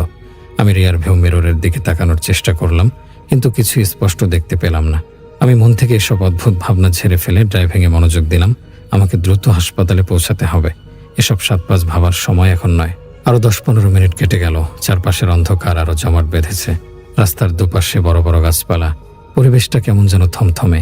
ঠিক সেই মুহূর্তে কোনো রকম পূর্ণ সংকেত ছাড়াই একটা বড় ঝাঁকুনি দিয়ে আমার অ্যাম্বুলেন্সটা আচমকা বন্ধ হয়ে গেল। হেডলাইট নিভে গিয়ে চারদিকে অন্ধকার নেমে এলো। ইঞ্জিনের শব্দ থেমে গিয়ে এক অসহনীয় নিস্তব্ধতা আমাকে গ্রাস করলো। আমি হতভম্ব হয়ে গেলাম। আমার এত বছরের ড্রাইভিং জীবনে এমন ঘটনা কখনো ঘটেনি। আমি কয়েকবার চাবি ঘুরিয়ে গাড়ি স্টার্ট দেওয়ার চেষ্টা করলাম, কিন্তু ইঞ্জিন থেকে কোনো সারা শব্দই এলো না। কি হলো দেখার জন্য আমি প্রচণ্ড বিরক্তি আর চাপা ভয় নিয়ে গাড়ি থেকে নামলাম। রাস্তায় কোনো জনমানবের চিহ্ন নেই। নিজের নিঃশ্বাসের শব্দও যেন কানে বাজছে। পকেট থেকে মোবাইলটা বের করে ফ্ল্যাশ লাইট জ্বালালাম। প্রথমে চাকাগুলো, তারপর বনেট খুলে ইঞ্জিন পরীক্ষা করলাম, কিন্তু আমার চোখে কোনো সমস্যাই ধরা পড়ল না। সবকিছুই তো ঠিকঠাক লাগছে, কিন্তু গাড়ির সমস্যার চেয়েও যা আমাকে বেশি অবাক আর ভীত করে তুলেছিল তা হলো পেছনের লোক দুটোর আচরণ। গাড়িটা মাঝ রাস্তায় এভাবে বন্ধ হয়ে গেল, অথচ তারা একবারও আমাকে কিছু জিজ্ঞেস করলো না। তাদের তো চিৎকার করে বলার কথা, ভাই কি হলো, গাড়ি থামালেন কেন? কিন্তু না, তাদের মুখ থেকে একটা শব্দও বের হলো না। এই অস্বাভাবিক নীরবতা আমার বুকের ভেতরের ভয়টাকে শতগুণ বাড়িয়ে দিল। আমি যখন এসব ভাবছি, ঠিক তখনই কোথা থেকে দুটো বড় কালো কুকুর হুট করে এসে হাজির হলো। কুকুর দুটো সোজা আমার অ্যাম্বুলেন্সের পেছনের দরজার দিকে ছুটে গিয়ে সেখানে দাঁড়িয়ে বিকট শব্দে ঘেউ ঘেউ করতে শুরু করলো। তাদের ডাকটা সাধারণ ছিল না, সেই ডাকে ছিল তীব্র আক্রোশ আর ভয়, যেন তারা অ্যাম্বুলেন্সের ভেতরে এমন কিছু দেখতে পাচ্ছে যা তাদের প্রচণ্ডভাবে উত্তেজিত করে তুলেছে। আমি কুকুর দুটোকে তাড়ানোর চেষ্টা করলাম, যা যা বলে চিৎকার করলাম, কিন্তু তারা এক চুলও নড়ল না। অনবরত পেছনের দরজার দিকে তাকিয়েই ঘেউ ঘেউ করে যাচ্ছিল। তাদের চোখগুলো অন্ধকারে জ্বলজ্বল করছিল, যা দেখে আমার গা ছমছম করে উঠল। আমি বুঝতে পারছিলাম না কি করব। গাড়িতে সমস্যা নেই, কিন্তু চলছে না। ভেতরে অদ্ভুত দুজন মানুষ, বাইরে দুটো অদ্ভুত কুকুর। আমি ভাবলাম শেষ চেষ্টা হিসেবে আরেকবার স্টার্ট দিয়ে দেখি। এইভাবে আমি ড্রাইভিং সিটে ফিরে এলাম। আমি বিসমিল্লাহ বলে চাবিতে মোচড় দিতেই ইঞ্জিনটা প্রথমবারেই গর্জন করে উঠল। আমি এক মুহূর্ত স্বস্তির নিঃশ্বাস ফেলে আর দেরি না করে সাথে সাথে গিয়ার পাল্টে আবার তীব্র গতিতে গাড়ি চালাতে শুরু করলাম। কিন্তু আমার স্বস্তি বেশিক্ষণ রইল না। সাইড ভিউ মিররে তাকাতেই আমার রক্ত হিম হয়ে গেল। আমি দেখলাম সেই কালো কুকুর দুটো তাদের সমস্ত শক্তি দিয়ে আমার অ্যাম্বুলেন্সের পেছনে পেছনে দৌড়াচ্ছে। তাদের সেই ভয়াল চিৎকার তখনও শোনা যাচ্ছে। এই দৃশ্য দেখে আমার শরীরের ভেতরটা কেমন যেন হিম হয়ে গেল। আমার মনে হতে লাগলো আমি কোনো রোগী নয়, বরং কোনো এক ভয়ঙ্কর অদৃশ্য বোঝা বহন করে নিয়ে চলেছি। আমার গাড়ির পেছনে তখনও ওই কুকুর দুটো দৌড়াচ্ছিল। তাদের একটানা ঘেউ ঘেউ শব্দ আমার কানের ভেতরটা ঝালাপালা করে দিচ্ছিল আর বুকের ভেতরের ভয়টাকে বাড়িয়ে তুলছিল। আমি স্টিয়ারিং হুইলটা আরো শক্ত করে আঁকড়ে ধরলাম। কপালে বিন্দু বিন্দু ঘাম জমেছে। যদিও রাতের বাতাসে বেশ ঠান্ডা ছিল, আমি নিজেকে বারবার বোঝাচ্ছিলাম এসব হয়তো আমার মনের ভুল। হয়তো গাড়িতে সত্যিই কোনো সমস্যা হয়েছিল আর কুকুরগুলো এমনি তাড়া করছে।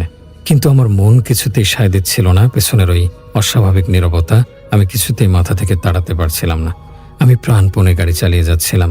স্পিডোমিটারের কাটা প্রায় 80-এর কাছাকাছি।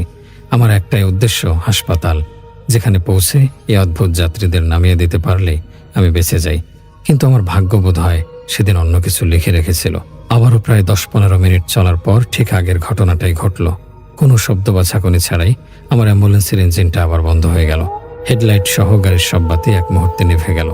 চারদিকে আবার সেই নিকষ কালো অন্ধকার আর নিস্তব্ধতা। এবার আমার বিরক্তির চেয়ে রাগ হলো বেশি। মনে হলো কেউ যেন ইচ্ছে করে আমার সাথে কোনো ভয়ঙ্কর খেলা খেলছে। আজকে এই গাড়ির সব সমস্যা হওয়ার ছিল।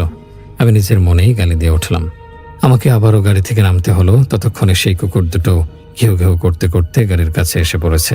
তারা আগের মতোই অ্যাম্বুলেন্সের পেছনের দরজার দিকে মুখ করে প্রচণ্ড আক্রোশে চিৎকার করতে লাগলো। আমি অবাক হয়ে ভাবলাম, এই কুকুর দুটো এতক্ষণ ধরে একটা দ্রুতগামী গাড়ির পেছনে দৌড়ে এলো কিভাবে? এটা প্রায় অসম্ভব। আমার বুকের ভেতরটা কেঁপে উঠল। এরা সাধারণ কুকুর নয়। আমি মোবাইলের ফ্ল্যাশ লাইট জ্বালিয়ে আবার ইঞ্জিন পরীক্ষা করতে লাগলাম, কিন্তু সবকিছুই স্বাভাবিক। আর ঠিক তখনই আমার মাথায় বিষয়টা আবার এলো। দ্বিতীয়বার গাড়ি বন্ধ হওয়ার পরেও পেছনের লোক দুটো একদম চুপ, তাদের কোনো প্রতিক্রিয়াই নেই। এবার আমার আর বুঝতে বাকি রইল না যে আমি কোনো সাধারণ পরিস্থিতিতে পড়িনি। আমার ধৈর্যের বাঁধ ভেঙে গেল। আমি সিদ্ধান্ত নিলাম পেছনে গিয়ে দেখতেই হবে ব্যাপারটা কি। আমার পা দুটো কাঁপছিল, কিন্তু মনের জোরে আমি নিজেকে স্থির রাখলাম। আমি ধীর পায়ে অ্যাম্বুলেন্সের পেছনের দিকে এগিয়ে গেলাম। কুকুর দুটো আমাকে দেখেও একটু নড়ল না, শুধু তাদের ঘেউ ঘেউ করার তীব্রতা আরো বেড়ে গেল। আমি পেছনের দরজার হাতলে হাত রাখতেই একটা বরফ শীতল স্রোত আমার পুরো শরীর বয়ে গেল। হাতলটা অস্বাভাবিক রকমের ঠান্ডা ছিল। এক মুহূর্তের জন্য আমি দ্বিধা করলাম, দরজাটা কি খুলবো? ভেতরে কি অপেক্ষা করছে আমার জন্য? কিন্তু আমার ভেতরের জেদ আর ভয় মিশ্রিত কৌতূহল আমাকে দরজা খুলতে বাধ্য করলো। আমি চোখ বন্ধ করে আল্লাহর নাম নিয়ে এক ঝটকায় দরজাটা খুলে ফেললাম। দরজা খোলার সাথে সাথেই একটা অদ্ভুত ঘটনা ঘটল। যে কুকুর দুটো এতক্ষণ ধরে পাগলের মতো চিৎকার করছিল, তারা বিকট একটা আর্তনাদ করে দুই দিকে ছিটকে পড়ল এবং মুহূর্তের মধ্যে অন্ধকারের মধ্যে দৌড়ে পালিয়ে গেল, যেন তারা দরজার ওপাশের দৃশ্যটা এক মুহূর্ত সহ্য করতে পারল না। আর আমি ভেতরে যা দেখলাম তা দেখার পর আমার চোখ দুটো বিস্ময়ে আর আতঙ্কে একদম ছানাবড়া হয়ে গেল। আমার হাত পা অবশ্যই আসতে লাগলো, শরীরটা যেন এক জায়গায় জমে গেল। আমার মনে হলো আমার শরীরের সমস্ত রক্ত শীতল হয়ে বরফের মতো জমাট বাঁধতে শুরু করেছে।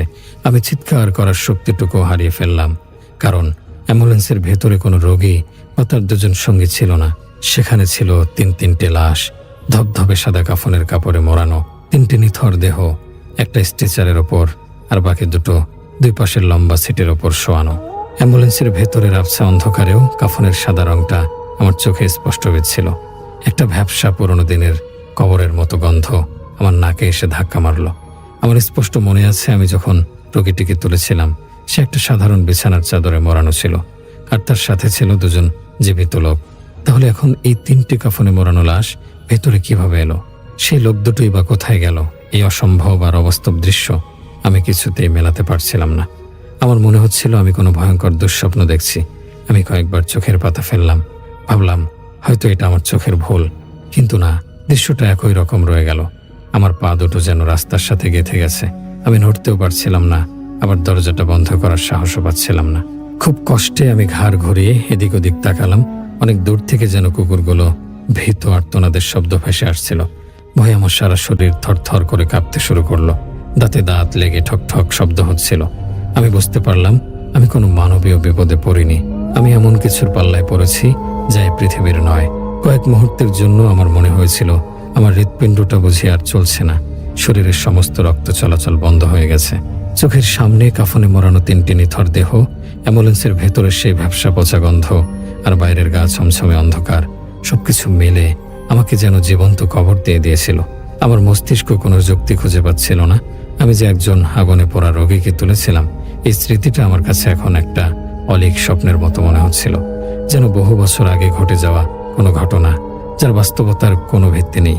আমার এতক্ষণে পুরোপুরি বোঝা হয়ে গিয়েছিল যে আমি কোনো রোগী বহন করতে আসিনি, বরং আমাকে জেনে বুঝে পরিকল্পনা করে এই ভয়ঙ্কর বিপদের মুখে ঠেলে দেওয়া হয়েছে। আর কোনো সাধারণ মানুষ আমাকে এই বিপদে ফেলেনি।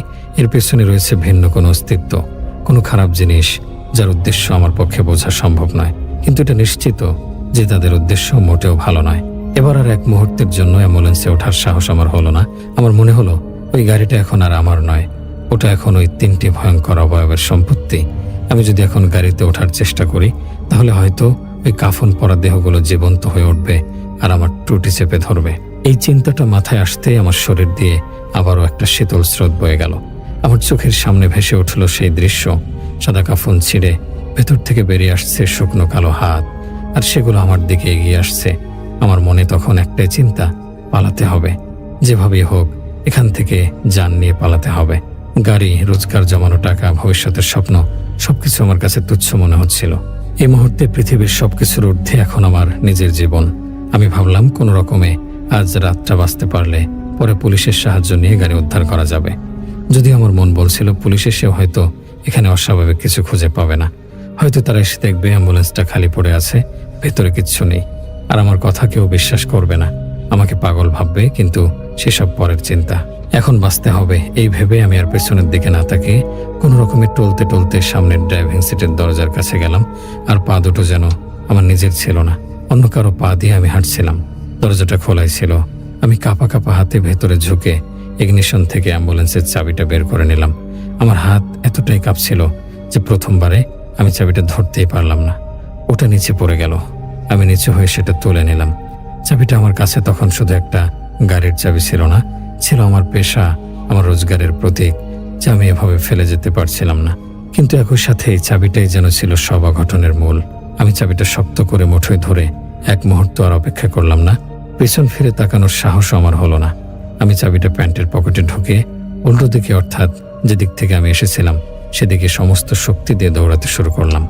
আমার পায়ে স্যান্ডেল, গায়ে বোতাম খোলা একটা শার্ট। আমি কিছুই পরোয়া করলাম না। আমার পা দুটো যেন নিজের ইচ্ছায় চলতে শুরু করলো। যুক্তি, বুদ্ধি, বিবেচনা সব কিছুকে ছাপিয়ে আমার শরীরের ভেতরকার আদিম সত্তাটা জেগে উঠেছিল, যার একটাই কাজ ছিল বাঁচা। আমি দৌড়ালাম। আমার খালি পায়ের স্যান্ডেল রাস্তার পিছের সাথে বাড়ি খেয়ে চটাস চটাস শব্দ করছিল, আর সেই শব্দই ছিল রাতের নিস্তব্ধতায় আমার একমাত্র সঙ্গী। আমার মনে হচ্ছিল ওই তিনটি অবয়ব হয়তো এখনই গাড়ি থেকে নেমে আমাকে তাড়া করবে। এই ভয়ে আমি একেবারের জন্য পেছনে ফিরে তাকানোর সাহস করিনি। আমার ফুসফুস দুটো যেন ফেটে যাচ্ছিল, নিঃশ্বাস বন্ধ হয়ে আসছিল, শরীর আর চলছিল না। দৌড়াতে দৌড়াতে আমার মনে হচ্ছিল আমার পায়ের নিচের মাটি কাঁপছে। প্রায় মিনিট 5 একটানা দৌড়ানোর পর আমি আর পারছিলাম না। আমার বুকের ভেতরে যেন আগুন জ্বলছিল, পায়ের পেশিগুলো ছেড়ে যাচ্ছিল ব্যথায়। একটু জিরিয়ে নেওয়ার জন্য আমি রাস্তার পাশের একটা বড় বট গাছের আড়ালে গিয়ে দাঁড়ালাম। গাছের বিশাল গুড়িতে পিঠ ঠেকিয়ে আমি হাঁটুতে হাত রেখে হাঁপাতে লাগলাম। আমার গলা শুকিয়ে কাঠ। এক ফোঁটা পানির জন্য আমার ভেতরটা ছটফট করছিল। আমার চোখের সামনে আমার স্ত্রী আর সন্তানদের মুখ ভেসে উঠছিল। আমি কি আর তাদের কাছে ফিরতে পারবো না? এই ভাবনাটা আমাকে আরো বেশি দুর্বল করে দিচ্ছিল। আমি কি এখানেই মারা যাব? এই নির্জন রাস্তায় আমার লাশটা পড়ে থাকবে? কয়েক মুহূর্ত বিশ্রাম নেওয়ার পর মনের ভয়টাকে কিছুটা চেপে রেখে আমি যখন আমার ফেলে আসা অ্যাম্বুলেন্সটার দিকে তাকালাম, তখন যে দৃশ্য আমি দেখলাম তাতে আমার শরীরের শেষ রক্তবিন্দুও যেন হিম হয়ে গেল। আমার চোখ দুটো আতঙ্কে বিস্ফারিত হলো। আমি দেখলাম খুব লম্বা লম্বা অস্বাভাবিক রকমের দীর্ঘ 3টি মানুষ আকৃতির অবয়ব, আপাদমস্তক সেই সাদা কাফনের কাপড়ে মোড়ানো, আমার ফেলে আসা অ্যাম্বুলেন্সের কাছ থেকে ধীর স্থির পায়ে আমার এদিকে এগিয়ে আসছে। তাদের হাঁটার মধ্যে কোনো শব্দ নেই, কোনো তাড়া নেই, কিন্তু তাদের এগিয়ে আসার ভঙ্গিটাই ছিল সবচেয়ে ভয়ঙ্কর। তারা হাঁটছিল না, যেন মাটির কয়েক ইঞ্চি উপর দিয়ে ভেসে আসছিল। চাঁদের আবছা আলোয় তাদের সাদা অবয়বগুলোকে ভুতুড়ে দেখাচ্ছিল। সেই অবয়বগুলো আমার কাছ থেকে তখন প্রায় 40-50 ফুট দূরে ছিল। এই অবস্থা দেখে আমার শরীরে যেন বিদ্যুৎ খেলে গেল। আমার সমস্ত ক্লান্তি, সব কষ্ট মুহূর্তের মধ্যে উধাও হয়ে গেল। আমার মস্তিষ্কে একটাই সংকেত, দৌড়াও মানিক, দৌড়াও। আমি আর এক মুহূর্ত সেখানে দাঁড়িয়ে না থেকে আবার দিক বেদিক জ্ঞান শূন্য হয়ে দৌড়াতে শুরু করলাম। কিন্তু আজ যেন আমার চিরচেনা রাস্তাটাও অচেনা হয়ে গিয়েছিল। আমার মনে হচ্ছিল আমি শুধু দৌড়াচ্ছি, কিন্তু রাস্তা একটুও কমছে না। দুই পাশের গাছপালা, বাড়িঘর সবকিছু একই রকম লাগছে, যেন আমি একই জায়গায় গোলক ধাঁধার মতো ঘুরপাক খাচ্ছি। এই ভৌতিক অনুভূতি আমাকে আরো বেশি দুর্বল করে দিচ্ছিল। প্রাণ বাঁচানোর জন্য আমি মরিয়া হয়ে একবার দুপাশের বাড়িগুলোর মেন গেটে ধাক্কা দিলাম। একটা বাড়ির গেট ধরে আমি পাগলের মতো ঝাঁকাতে লাগলাম। চিৎকার করে ডাকার চেষ্টা করলাম, কেউ আছেন? দয়া করে দরজা খুলুন, আমাকে বাঁচান। কিন্তু এত রাতে কেউ আমার ডাকে সাড়া দিল না। হয়তো আমার গলা দিয়ে কোনো আওয়াজই বের হচ্ছিল না, অথবা বের হলেও সেটা ছিল খুবই ক্ষীণ। একটা বাড়ির দোতলার জানালায় আমি এক মুহূর্তের জন্য আলোর ঝলকানি দেখেছিলাম। আমার মনে আশা জেগেছিল। আমি আরো জোরে গেটে ধাক্কা দিলাম, কিন্তু পর মুহূর্তে আলোটা নিভে গেল। আমার সব আশা শেষ হয়ে গেল। দুটো বাড়িতে ব্যর্থ চেষ্টার পর আমি বুঝলাম এভাবে কোনো লাভ হবে না। আমাকে নিজের চেষ্টাতেই বাঁচতে হবে। উপায়ন্তর না দেখে আমি অনবরত দৌড়াচ্ছিলাম। দৌড়াতে দৌড়াতে এক পর্যায়ে আমি হোঁচট খেয়ে রাস্তার উপর মুখ থুবড়ে পড়লাম। কোনো একটা আলগা ইটের সাথে আমার পা বেঁধে গিয়েছিল। আমার হাঁটু আর কোনো চলে গিয়ে জ্বালা করতে লাগলো। আমি হন্তদন্ত করে উঠে দাঁড়ানোর চেষ্টা করলাম, আর ঠিক তখনই আমি শুনতে পেলাম সেই ভয়ঙ্কর শব্দটা, আমার নিজের অ্যাম্বুলেন্সের হুইসেল বা সাইরেনের আওয়াজ। কিন্তু এই পরিচিত আওয়াজ শুনে আমার মনে এতটুকু স্বস্তি এলো না, বরং আমার ভয় 1000 গুণ বেড়ে গেল। কারণ আমি ভালো করে জানি যে আমার অ্যাম্বুলেন্সটা আমি বেশ কিছুটা দূরে ফেলে এসেছি। আর তার চেয়েও বড় কথা, গাড়ির চাবিটা এখনো আমার পকেটেই আছে। তাহলে অ্যাম্বুলেন্সটা চালাচ্ছে কে? কে বাজাচ্ছে ওই সাইরেন? আমার কি মতিভ্রম হচ্ছে? আমি কি পাগল হয়ে যাচ্ছি? এই চিন্তাটা মাথায় আসতেই আমি অনুভব করলাম যেন আমার পায়ের নিচের মাটি থরথর করে কাঁপছে। সাইরেনের শব্দটা ক্রমশ তীব্র থেকে তীব্রতর হচ্ছে, যেন অ্যাম্বুলেন্সটা প্রচণ্ড গতিতে আমার দিকেই ছুটে আসছে। আমার দৌড়ানোর মতো আর শক্তি বাকি ছিল না। শরীরটা যেন অবশ হয়ে আসছিল, কিন্তু প্রাণ বাঁচাতে হলে কিছু একটা তো করতেই হবে। আমি মরিয়া হয়ে এদিক ওদিক তাকাতে লাগলাম, আর তখনই আমার চোখে পড়ল রাস্তার এক কোনায় রাখা একটা টিনের বড় ময়লার গাড়ি, পৌরসভার বিশাল কন্টেইনার। সেটা ছিল আমার একমাত্র আশ্রয়। আমি আর কোনো কিছু না ভেবে শেষ শক্তিটুকু এক করে দৌড়ে গিয়ে সে বিশাল ময়লার গাড়িটার ভেতরে ঢুকে পড়লাম। দুর্গন্ধ আর আবর্জনার মধ্যে আমি কোনো মতে নিজেকে লুকিয়ে ফেললাম। আমার সারা শরীর কাঁপছিল, কিন্তু আমি জানতাম আপাতত এর চেয়ে নিরাপদ জায়গা আমার জন্য আর নেই। আমি ভেতরে ঢুকে ঢাকনাটা হালকা করে চাপিয়ে দিলাম আর অপেক্ষা করতে লাগলাম আমার পরিণতির জন্য। ময়লার গাড়ির ভেতরের দুর্গন্ধটা ছিল অসহনীয়। পচা সবজি, উচ্ছিষ্ট খাবার আর নানা রকম আবর্জনার তীব্র গন্ধ আমার নাকে এসে ধাক্কা মারছিল। আমার বমি পাচ্ছিল, কিন্তু আমি মুখ চেপে ধরে নিজেকে সামলে নিলাম। এখন শব্দ করা মানেই মৃত্যুকে ডেকে আনা। আমি কোনো মতে আবর্জনার স্তূপের এক কোনায় গিয়ে গুটিসুটি মেরে বসে রইলাম। আমার সারা গায়ে ময়লা আর নোংরা তরল লেগে একাকার হয়ে গেল, কিন্তু সেদিকে আমার কোনো ভ্রুক্ষেপ ছিল না। আমার কান দুটো ছিল খাড়া। বাইরের পৃথিবীর প্রতিটি শব্দ শোনার জন্য আমি স্নায়ুগুলোকে টান টান করে রেখেছিলাম। টিনের সেই ময়লার গাড়িটার গায়ে মরিচা ধরে একটা ছোট্ট ছিদ্র তৈরি হয়েছিল। আমি অতি সন্তর্পণে সেই ছিদ্র দিয়ে বাইরের দৃশ্য দেখার চেষ্টা করতে লাগলাম। আমার হৃৎপিণ্ডটা এত জোরে ধুকপুক করছিল যে আমার মনে হচ্ছিল সেই শব্দ বুঝি বাইরের ওই ভয়ঙ্কর অবয়বগুলোতেও শুনতে পাবে। প্রায় 10 থেকে 15 মিনিট কবরের নিস্তব্ধতায় কেটে গেল। আমি প্রায় ভাবতে শুরু করেছিলাম যে হয়তো তারা আমাকে হারিয়ে ফেলেছে, কিন্তু ঠিক তখনই আমি দেখতে পেলাম সেই দৃশ্য যা আমার রক্তকে আবারও শীতল করে দিল। আমি যে দিক থেকে দৌড়ে এসেছিলাম সেদিক থেকে ওই কাফন পরিহিত 3টি লম্বাটে মানুষের মতো দেখতে অবয়ব ধীর পায়ে এগিয়ে আসছে। তাদের হাঁটার গতি ছিল স্থির এবং ছন্দবদ্ধ, যেন তারা কোনো কিছু খুঁজছে। সাথে সাথে আমি শুনতে পেলাম তারা হয়তো নিজেদের মধ্যে কিছু বলাবলি করছে, কিন্তু তাদের আওয়াজটা ছিল অদ্ভুত, মানুষের ভাষার মতো নয়।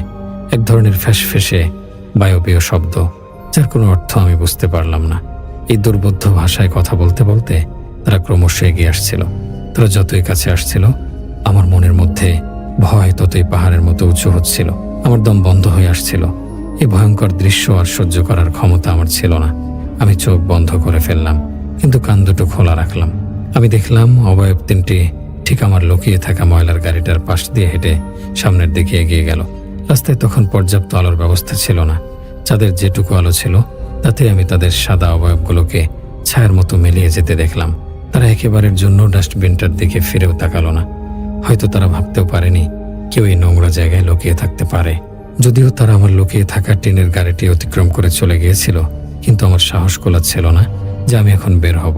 আমার মনে হচ্ছিল এটা হয়তো তাদের কোনো চাল। আমি বেরোলেই হয়তো তারা অন্ধকারের কোনো কোণ থেকে বেরিয়ে এসে আমার ওপর ঝাঁপিয়ে পড়বে। এই ভয়ে আমি তীব্র ময়লার গন্ধ সহ্য করে আরো অনেকক্ষণ, প্রায় আধ ঘন্টার মতো সে আবর্জনার স্তূপের মধ্যেই মূর্তির মতো বসে রইলাম। আমার পুরো শরীর শক্ত হয়ে গিয়েছিল, পা দুটো অবশ হয়ে গিয়েছিল। পরিস্থিতি যখন আমার কাছে কিছুটা স্বাভাবিক মনে হলো, যখন বাইরের পৃথিবীটা আবার আগের মতো নিস্তব্ধ হয়ে গেল, তখন আমি ভাবলাম এবার হয়তো বের হওয়া যায়। হয়তো সেই খারাপ জিনিসগুলো আমাকে খুঁজে না পেয়ে অন্যদিকে চলে গেছে। আমি খুব ধীরে, প্রায় নিঃশব্দে কাঁপতে কাঁপতে ময়লার গাড়ি থেকে নামলাম। আমার সারা শরীর থেকে তখন দুর্গন্ধ বেরোচ্ছে। আমি সাবধানে এদিক ওদিক ভালো করে তাকানোর চেষ্টা করলাম। চারদিকে ঘুটঘুটে অন্ধকার, কোথাও কেউ নেই, রাস্তাটা একদম ফাঁকা। আমি আল্লাহর নাম স্মরণ করে এবার আমার ফেলে আসা অ্যাম্বুলেন্সের দিকে দৌড় লাগালাম। আমার মাথায় তখন একটাই চিন্তা, যেভাবে হোক গাড়িতে পৌঁছে সেটাকে স্টার্ট দিয়ে এই অভিশপ্ত এলাকা থেকে বেরিয়ে যেতে হবে। দৌড়ানোর সময় আমি আর ডানে বামে সামনে পেছনে কোনো দিকে তাকাচ্ছিলাম না। আমার লক্ষ্য স্থির, আমি শুধু দৌড়াচ্ছিলাম। আমার মনে হচ্ছিল প্রতিটা মুহূর্তেই হয়তো পেছন থেকে কেউ এসে আমার ঘাড়টা মটকে দেবে। এই ভয় নিয়েই আমি আমার সর্বস্ব দিয়ে দৌড়াচ্ছিলাম। বেশ কিছুটা দৌড়ানোর পর দূর থেকে যখন আমার অ্যাম্বুলেন্সটা চোখে পড়ল, তখন আমার মনে ক্ষীণ একটা আশার আলো জ্বলে উঠল। কিন্তু পর মুহূর্তেই আমি যে দৃশ্য দেখলাম সেটা দেখার জন্য আমি মানসিকভাবে কেন শারীরিকভাবে প্রস্তুত ছিলাম না। আমি দেখলাম আমি আমার অ্যাম্বুলেন্স থেকে মাত্র 10-15 গজ দূরে দাঁড়িয়ে আছি, আর ওই 3টি ভয়ঙ্কর অবয়ব আপাদমস্তক কাফনের কাপড়ে মোড়ানো ঠিক আমার অ্যাম্বুলেন্সটার সামনেই পাশাপাশি দাঁড়িয়ে আছে। তারা নড়ছে না, চড়ছে না, শুধু স্থির হয়ে দাঁড়িয়ে আছে, যেন তারা জানতো যে আমি ফিরে আসব এবং আমারই জন্য অপেক্ষা করছিল। চাঁদের আলোয় তাদের সাদা কাফন পরা দেহগুলোকে দেখে মনে হচ্ছিল তারা যেন মৃত্যুর দূত, সাক্ষাৎ যমরাজ। এই দৃশ্য দেখে আমি যেখানে দাঁড়িয়ে প্রথম অ্যাম্বুলেন্সটা দেখতে পেয়েছিলাম, ঠিক সেখানেই থমকে দাঁড়িয়ে গেলাম। আমার পা দুটো যেন মাটিতে গেঁথে গেল। আমার পালানোর সব পথ, সব আশা এক নিমেষে বন্ধ হয়ে গেল। আমার মনে হলো আমি একটা ফাঁদে পা দিয়েছি, যেখান থেকে বের হওয়ার আর কোনো উপায় নেই। আমি সামনেও যেতে পারছি না, কারণ সামনে সাক্ষাৎ মৃত্যু দাঁড়িয়ে আছে। আবার পেছনে দৌড়ানোর শক্তিও আমার আর অবশিষ্ট নেই। আমি অসহায়ভাবে সেই 3টি স্থির নীরব অবয়বের দিকে তাকিয়ে রইলাম। আমার চোখ দিয়ে জল গড়িয়ে পড়ল, কিন্তু মুখ দিয়ে কোনো শব্দ বের হলো না। আমি বুঝতে পারলাম হয়তো আর বাঁচব না। মনে হলো আজই হয়তো আমার জীবনের শেষ দিন। এই নির্জন অন্ধকার রাস্তায় হতে চলেছে আমার কবরস্থান। আমার চোখের সামনে আমার স্ত্রী নাসিমার মুখ, আমার ছোট ছোট ছেলে মেয়েদের হাসি মুখ ভেসে উঠল। আমি আর কোনোদিন তাদের দেখতে পাবো না। এই ভাবনাটা আমার বুকটাকে দুমড়ে মুচড়ে দিচ্ছিল। আমি ভেবেছিলাম ওই ভয়ঙ্কর অবয়ব 3টি হয়তো এখনই হুট করে আমার সামনে এসে পড়বে, তাদের লম্বাটে হাত দিয়ে আমার ওপর ঝাঁপিয়ে পড়বে। নিমিষেই সেই খারাপ জিনিসগুলো আমাকে ছিন্ন ভিন্ন করে মেরে ফেলবে। এই চরম বিভীষিকাময় চিন্তাটা মাথায় আসতেই আমার চোখ দিয়ে অঝরে কান্না চলে এলো। আমি আমার জীবনের সমস্ত আশা ছেড়ে দিয়েছিলাম। আমার শরীরটা ধীরে ধীরে অবশ হয়ে আসছিল। এক বিন্দু শক্তিও যেন আমার দেহে আর অবশিষ্ট ছিল না।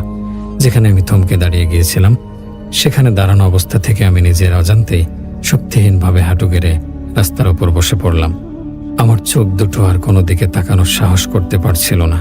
আমার দৃষ্টি মাটিতে নিবদ্ধ ছিল, কিন্তু আমি অনুভব করতে পারছিলাম ওই অবয়বগুলো নড়াচড়া শুরু করেছে। আমি না চাইতেও চোখ তুলে তাকালাম। আমি দেখলাম ধীরে ধীরে, অত্যন্ত ধীর পায়ে ওই অবয়বগুলো আমার দিকে এগিয়ে আসছে। তাদের এগিয়ে আসার মধ্যে কোনো তাড়া নেই, যেন শিকারকে ভয় পাইয়ে তার সব আশা শেষ করে দিয়ে তারপর আক্রমণ করার পরিকল্পনা তাদের। এই ভয়ঙ্কর দৃশ্য দেখতে দেখতে আমার 2 চোখে অন্ধকার নেমে এলো। আমার মস্তিষ্ক আর এই চরম ভয় ও অসহনীয় দৃশ্য সহ্য করতে পারছিল না। আমি শেষ যতটুকু দেখেছিলাম তা হলো ওই অবয়বগুলো আমার অনেক অনেক কাছে চলে এসেছে, প্রায় আমার নাগালের মধ্যে। এরপরই আমার চারপাশের পৃথিবীটা ঘুরতে শুরু করে এবং আমি জ্ঞান হারিয়ে রাস্তার উপর লুটিয়ে পড়ি। কতক্ষণ আমি অচেতন অবস্থায় ছিলাম তা আমার জানা নেই। যখন আমার জ্ঞান ফিরল, তখন আমি নিজেকে আবিষ্কার করলাম আমার নিজের বাড়ির নিজের চেনা বিছানায়। ভোরের আলো জানালা দিয়ে ঘরে প্রবেশ করছে। আমার স্ত্রী নাসিমা উদ্বিগ্ন মুখে আমার পাশে বসে আছে আর কপালে ভেজা কাপড় বুলিয়ে দিচ্ছে। আমি প্রথমে কিছুই বুঝতে পারলাম না। আমার মনে হলো আমি হয়তো কোনো ভয়ঙ্কর দুঃস্বপ্ন দেখেছি, কিন্তু আমার সারা শরীরে তীব্র ব্যথা, গায়ে লেগে থাকা ময়লার দুর্গন্ধ আর কাপড়ের নোংরা অবস্থা আমাকে মনে করিয়ে দিল যা ঘটেছে তার স্বপ্ন ছিল না, ছিল এক কঠিন ভয়ঙ্কর বাস্তবতা। জ্ঞান ফিরতেই নাসিম আমাকে প্রায় জড়িয়ে ধরে কেঁদে ফেললো। ও কাঁপা কাঁপা গলায় জিজ্ঞাসা করলো, কি হয়েছিল তোমার? তোমার এই অবস্থা কে করেছে? কোথায় ছিলে তুমি সারা রাত? আমার গলা শুকিয়ে কাঠ হয়ে গিয়েছিল। আমি ঢোক গিলে অতি কষ্টে ওকে গত রাতের সমস্ত ঘটনা খুলে বললাম। সেই মধ্যরাতের ফোন কল থেকে শুরু করে 3টি কাফনে মোড়ানো লাশ দেখা, দৌড়ে পালানো এবং শেষে ওই ভয়ঙ্কর অবয়বগুলোর মুখোমুখি হওয়া পর্যন্ত সবকিছু আমি বর্ণনা করলাম। আমার স্ত্রী অবিশ্বাস্য অলৌকিক ঘটনা শুনে ভয়ে মাথায় হাত দিয়ে বসে পড়ল। তার মুখটা ফ্যাকাশে হয়ে গেল। এরপর নাসিমা যা বলল তা শুনে আমি আরো অবাক হলাম। নাসিমা জানালো রাত 3টার দিকে ওর মোবাইলে একটা অচেনা নম্বর থেকে কল আসে। ফোনের ওপাশ থেকে এক ব্যক্তি জানায় যে আমি আমার অ্যাম্বুলেন্স থেকে বেশ কিছুটা দূরে রাস্তার উপর জ্ঞান হারিয়ে পড়েছিলাম। তারা আমাকে দেখতে পেয়ে আমার পকেট থেকে মোবাইল বের করে পরিবারের নম্বরে ফোন দিয়েছে। এই খবর পেয়ে নাসিমা প্রচন্ড ভয় পেয়ে যায় এবং সাথে সাথে পাশের বাড়ির এক ভাইকে ডেকে নিয়ে সিএনজি করে সেই ঠিকানা যায়। সেখানে গিয়ে তারা দেখে আমি সত্যি রাস্তার উপর অচেতন অবস্থায় পড়ে আছি আর অ্যাম্বুলেন্সটা কিছুটা দূরে দাঁড়িয়ে আছে। তারা ধরাধরি করে আমাকে বাড়ি নিয়ে আসে। আমি এই কথা শুনে ওকে বললাম, তুমি কল্পনাও করতে পারবে না, আমি ভেবেছিলাম আমি আজ মরেই যাব। আল্লাহই আমাকে বাঁচিয়েছেন। আমরা দুজনে সৃষ্টিকর্তার দরবারে লাখো কোটি শুকরিয়া আদায় করলাম, কারণ এমন ভয়ঙ্কর পরিস্থিতি থেকে বেঁচে ফেরাটা এক অলৌকিক ঘটনার চেয়ে কম কিছু নয়। পরের দিন থেকেই আমার শরীর খুব খারাপ হয়ে পড়ল। প্রচন্ড জ্বর আর সারা শরীরে তীব্র ব্যথা শুরু হলো। ব্যথায় আমার হাড়ের ভেতর পর্যন্ত টনটন করছিল। মনে হচ্ছিল কেউ যেন আমাকে প্রচন্ড মেরেছে। প্রায় মাসখানেক আমি অসুস্থ অবস্থায় বিছানায় পড়ে রইলাম। চিকিৎসার সেবা যত্নের পর আমি ধীরে ধীরে একটু একটু করে সুস্থ হয়ে উঠলাম। শারীরিকভাবে সুস্থ হলেও মানসিকভাবে আমি আর কখনোই আগের মতো হতে পারলাম না।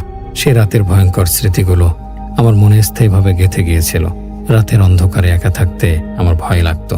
অ্যাম্বুলেন্সের স্টিয়ারিংয়ে বসলেই আমার হাত কাঁপতো।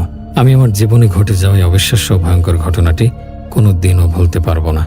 সেই রাতটি আমার জন্য এক চিরস্থায়ী দুঃস্বপ্নে পরিণত হয়েছিল, যা আমাকে আজীবন তাড়া করে বেড়াবে। আশা করি এই ভয়ঙ্কর ঘটনাটি আপনাদের সকলেরই ভালো লেগেছে। প্রিয় শ্রোতা বন্ধুরা, এই ছিল আজকের ভয়ঙ্কর দুটি গায়ে কাঁটা দিয়ে ওঠার মতো ঘটনা। কোন ঘটনাটি আপনাদের আজকের এপিসোডে আমি সামির আনসার এখন হাজির হয়েছি বেশ কয়েকটা ভয়ঙ্কর ভয়ের ঘটনা নিয়ে। শুরুতেই যার ঘটনা শেয়ার করব ওনার নাম রাশেদ, তিনি ময়মনসিংহে থাকেন। যদিও এটা তার ছদ্মনাম, কারণ পারিবারিক কারণে তিনি তার নাম প্রকাশ করতে মানা করেছেন। তিনি বর্তমানে আনন্দমোহন কলেজে পড়ছেন ময়মনসিংহে। তো উনি যখন এইচএসসি পরীক্ষা দিবেন তখনকার সময়ের একটা ঘটনা, তখন তার বাবা সিঙ্গাপুরে থাকতো।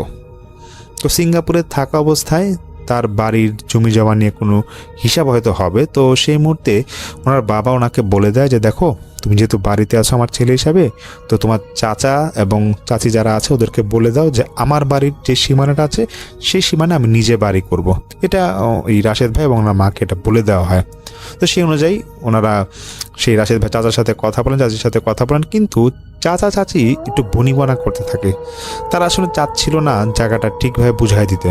এদিকে সিঙ্গাপুর যেহেতু ওনার বাবা অনেক দিন ধরে থাকছেন, উনিও আসতে পারছেন না। এক কথায় ওনাদের মধ্যে একটু পারিবারিক দ্বন্দ্ব লেগে যায়, মানে চাচার পরিবারের সাথে। এলাকার লোকদেরকেও খবর দেওয়া হয়, কিন্তু সেই এলাকার যে লোক আছে তারাও নাকি সেই চাচা চাচির পক্ষে চলে যায়। অনেক কথা কাটাকাটির পর সেই চাচা চাচি তারা নাকি চ্যালেঞ্জ ছুড়ে দেয় সেই রাশেদ ভাই এবং ওনার মাকে, এবং এটা বলে দেয় যে তোরা যে এই কাজগুলা করলি, তোরা দেখবি তোর পরিবারে কি কি বিপদ আসে। এবং তোদের মানে ওই রাশেদ ভাইকে বলে যে তোর বাবাকে দেখবি যে আগামী 6 মাসের মধ্যে সে দেশে আসতে বাধ্য, তারপর দেখবো যে তোরা কীভাবে টিকে থাকিস। তো ওনারা এটা স্বাভাবিকভাবেই নেয় এবং মোটামুটি ওনারা সেখানে কোনো রকম থাকা শুরু করে।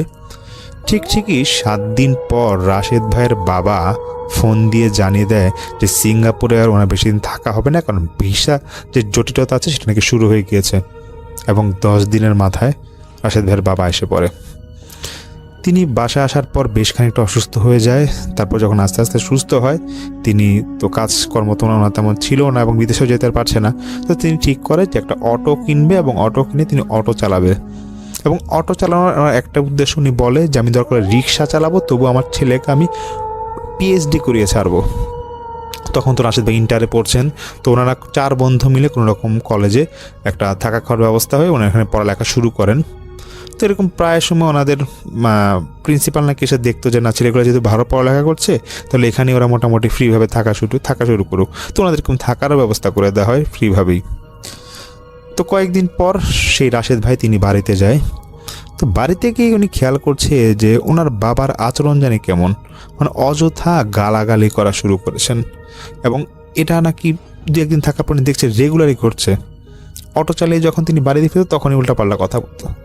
এরকম একদিন তিনি অটো চালিয়ে আসেন এবং রাশেদ ভাই এবং ওনার মায়ের সাথে খুবই বাজেভাবে অকথ্য ভাষায় গালাগালি করে, এবং সেই মুহূর্তে বিনা কারণে রাশেদ ভাই এবং ওনার মাকে ঘর থেকে বের করে দেয়। তখন রাশেদ ভাই তার মাকে নিয়ে নানা বাড়ি চলে যায় এবং ওনার বাবা নাকি তখন একা থাকা শুরু করে। দেখছে যে ওনার বাবা কোনো খোঁজখবর নেয় না, তখন রাশেদ ভাই ওনার পড়ালেখাটা ছাড়তে বাধ্য হয়। তিনি তখন টিউশনি শুরু করেন এবং পুরো সংসারের দায়িত্ব নেন। যা টাকা কামায় তা দিয়ে তিনি আবার ঠিকভাবে ঠিক করেন যে পড়ালেখা শুরু করবেন। এভাবেই তার জীবন যাচ্ছিল। তো কোনো একদিন ওনার এক টিউশনি যে ছাত্রী যাকে পড়াচ্ছিল, সেখানে ওই বাসায় যাওয়ার পর কথা প্রসঙ্গে সেই বাসায় যে গার্ডিয়ান ছিল তাদের সাথে কথা প্রসঙ্গে তিনি তার এই জীবনের কাহিনীগুলো খুলে বলেন। তো সেখানে তখন সেই ছাত্রীর মা তিনি বলছে সেই রাশেদ ভাইকে যে দেখো, তোমার কথা শুনে মনে হচ্ছে যে তোমার পরিবারকে হয়তো বা ব্ল্যাক ম্যাজিক করা হয়েছে। তো আমার এক পরিচিত এরকম মাওলানা একজন আছে, ওর সাথে কথা বলে দেখতে পারো যে আসলে তিনি কোনো সমস্যার সমাধান করতে পারে কিনা, আসলে এটা ব্ল্যাক ম্যাজিক কিনা একটু দেখো। তো তখন সেই রাশেদ ভাই বলে যে আচ্ছা ঠিক আছে, আমি মাওলানার সাথে দেখা করি বা কথা বলবো। তো সেই মাওলানার সাথে তখন ময়মনসিংহের খাকডোহর একটা জায়গা আছে, সেখানে কোনো একদিন এরকম মাওলানার সাথে দেখা করতে যায়। তো এটা নাকি ছিল রাত প্রায় 12:30। তখন সে নাকি সেই মাওলানার সাথে দেখা করতে হবে, তখন তিনি সেখানে যায় এবং মাওলানার সাথে কথা হয়। মাওলানা নাকি এক পলকেই দেখেই বলছে যে তোমার পুরা পরিবার ব্ল্যাক ম্যাজিক করা হয়েছে, তুমি বসো, তোমার সাথে আমার এরকম বসে কথা বলতে হবে। তখন রাশেদ ভাই ওনার পুরোটা জীবন কাহিনী এরকম বলার পর তখন নাম ঠিকানা নিয়ে তারপরে সেই মাওলানা বলছে যে দেখো, একটা মরা পেঁচা দিয়ে ব্ল্যাক ম্যাজিক করানো হয়েছে এবং এটা সম্ভবত কাউকে খাওয়ানো হয়েছে এবং খাওয়ানোর কারণে এই সমস্যাটা হচ্ছে, এবং যারা এই ব্ল্যাক ম্যাজিকটা করেছে তারা তোমাদের পুরো পরিবারকে শেষ করতে চায় এবং তোমার বাবা মা এবং তুমি যে আছো তোমাকে এরকম হত্যা করবে দেখবা।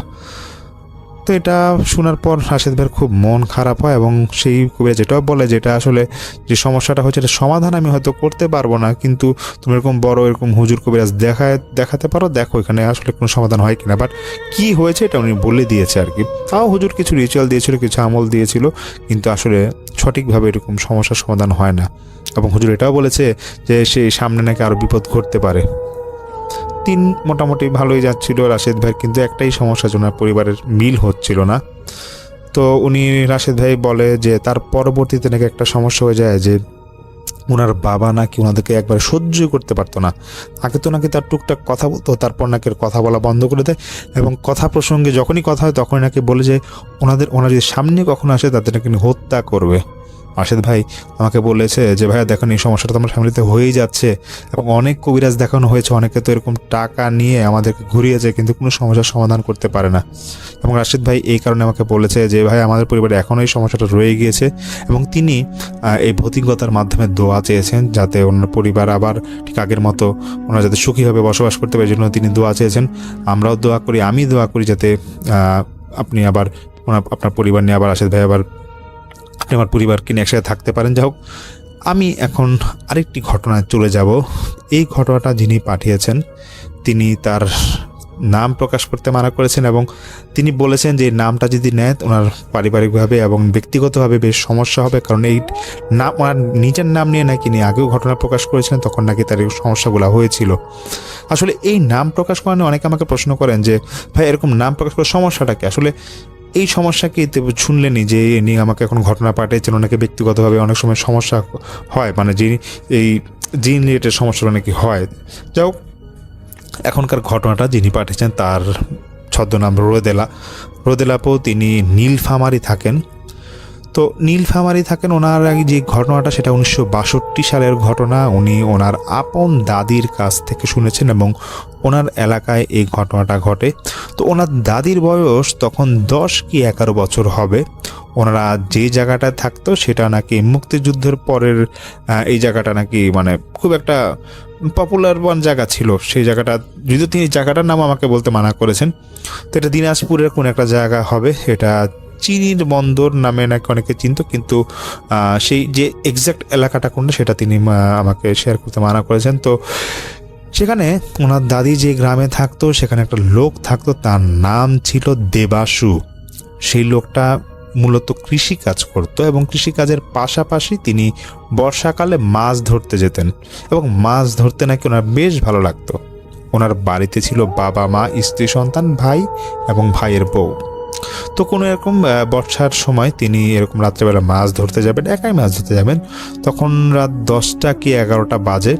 তো বাসার অল্প কিছু দূরেই ছিল নদী। তো তিনি তখন সেই নদীতে জাল নিয়ে যাচ্ছিল, নদীর পাড়ের কাছাকাছি হয়তো তিনি কোথাও মাছ ধরতে যাবেন। তো এরকম 10-15 মিনিট হাঁটার পর সেখানে তিনি যান এবং কাছাকাছি গিয়ে তিনি খেয়াল করে দেখছেন যে নদীর পাড়ে কয়েকজন লোক গোসল করছে।